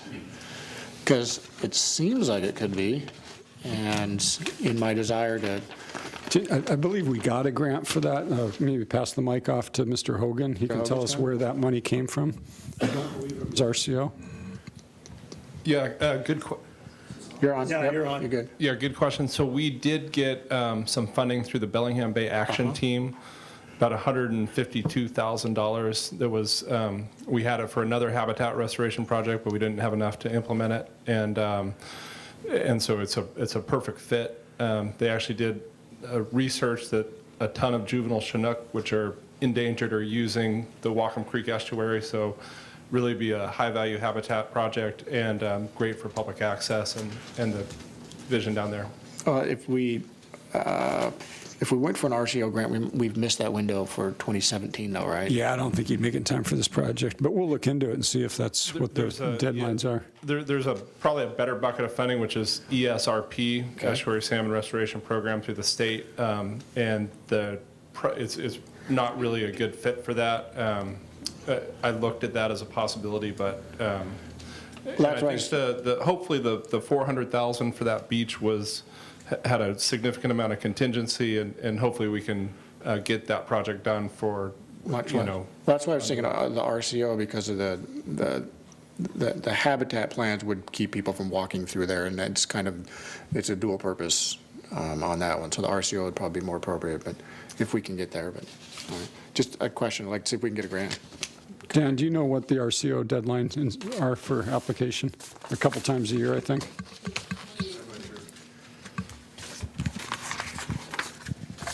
Sylvia, I'm fairly sure that the deadline for the RCO grant, the next deadline is 2018, and we have to have it in our 2017 March public access and open space plan before we can apply for it in 2018. Hey, Adam, when do you think you're going to be able to build that beach? Would we be delaying the inevitable and never get the grant, so we should just do it, or would 2018 for the rollout on that and maybe get some grants in there? Would that work with the time frame of what's going on? Well, I think the timing is actually to try to do it in this next in-water fish window, i.e. 2017, to be synced up with the city's park. That's, I think, our goal. Okay, yeah. But then in that case, we'd miss the grant windows then? The commissioner's correct. Yeah. Okay. But as Mr. Hogan said, we already have $150,000 coming in from ecology. It's a good project. It's a good help. Okay. Thanks for that. And one final, no, I've got two more. One, I've been having a lot of conversations regarding the Port of Bellingham's activity in the east end of the county. And for the last 6 years, I've been scratching my head. This is why my hair's gone. Actually, it was the barber today. My hair. About what we can do out there. And I believe that we can and should pursue a project using the Woodland Co-op of Washington as our immediate tenant and direction to aim at for some property out there. And we've looked at the property, and the owner of the property is willing to have a conversation with us. And given its location in the east end of the county near Kendall, which is notorious for high unemployment rates and some other issues associated with that, I would definitely like us to take a good hard look at getting money in our budgets to tackle that particular plan. And what's the project? It would be a purchase of an appropriate amount of land.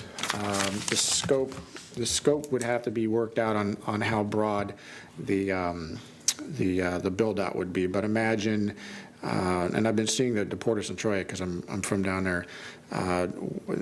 There'd be some basic infrastructure costs. There'd be some sidewalks, some roads, obviously the purchase of the land, or I should say streets. I think that we should start off small, start off focused. We have at least one potential tenant, that'd be the the Washington Woodland Co-op, who are very interested in being an initial tenant. What do they do? It's a new organization. They're based in Whatcom County and Skagit County. They're based on the Oregon Woodland Co-op plan. It's very old. They work with small woodlot owners. They're not major foresters, but small woodlot owners that may have 5 or 17 or 35 acres of woodlands, and getting their potential products off of their property and out into the marketplace. A lot of typical stuff like cedar boughs, things like that. There's some companies that are making pine oils, mushrooms, anything that can be sort of utilized off of these smaller woodlots. And they, as a co-op, they bring to bear the marketing expertise and help to get these small landowners, helping them get their land to be more productive and put income in their pockets. So that would be a very good place to start and focus on, and then expand out of that as sort of that, hopefully that market grows. But there would be an initial purchase of land that would have to be made. What you're talking is a mixed light-use industrial type complex? It's in its most basic form, yes.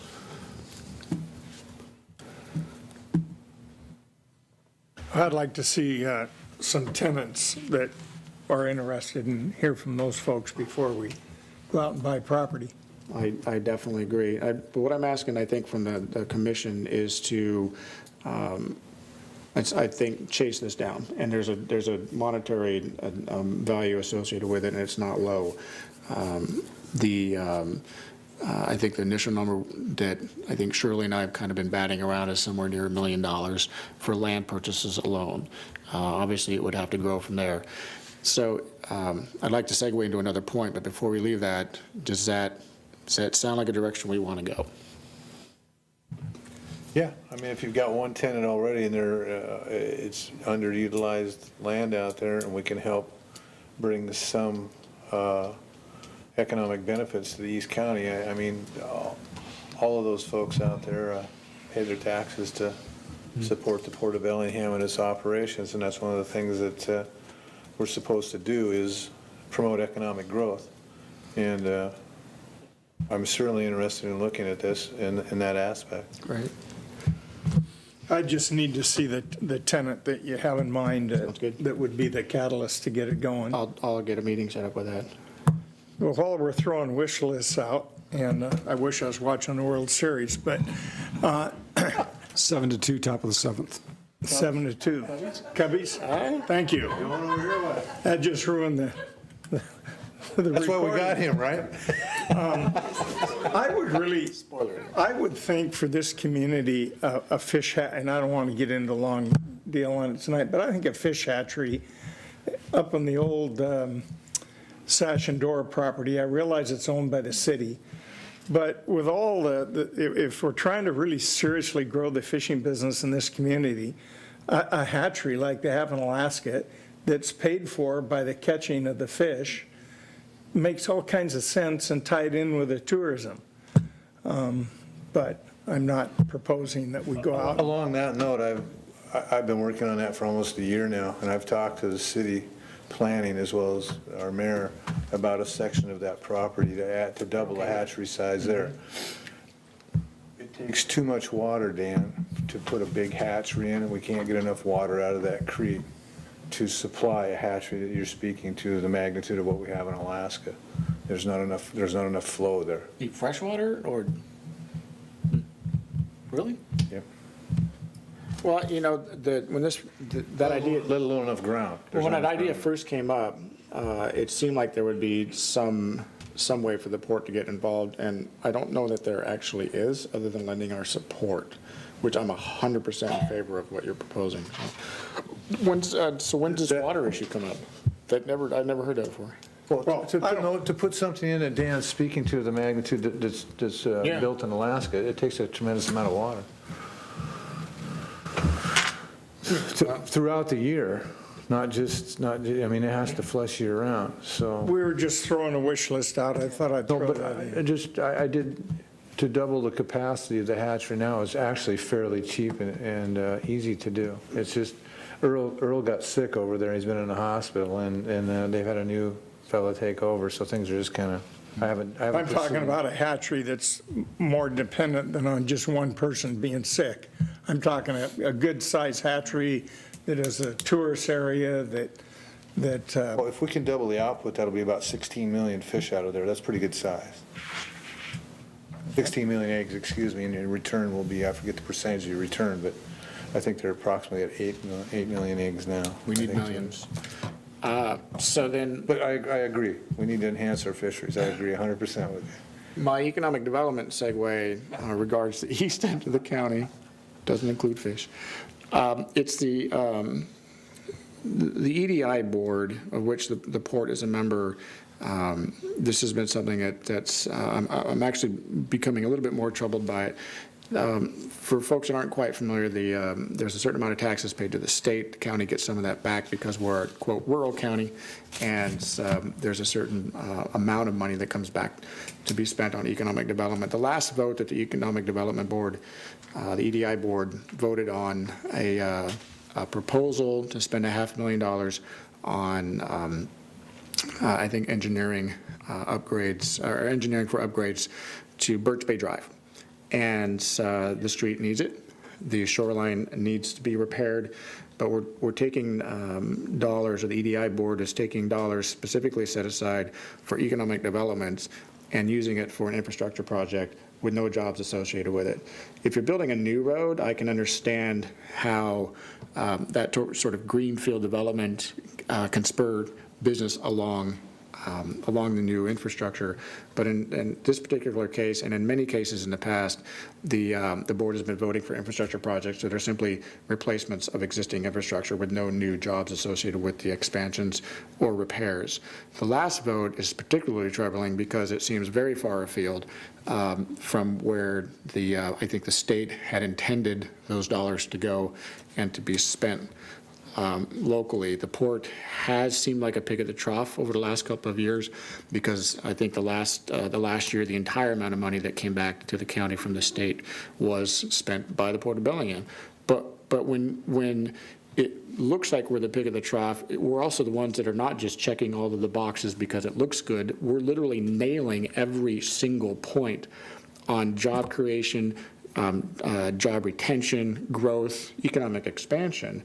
And in that vein, I would definitely like to have Rob with us putting some input into it, help us take a look at is not just the EDI board, but is the total economic development activity in the county going in the right direction.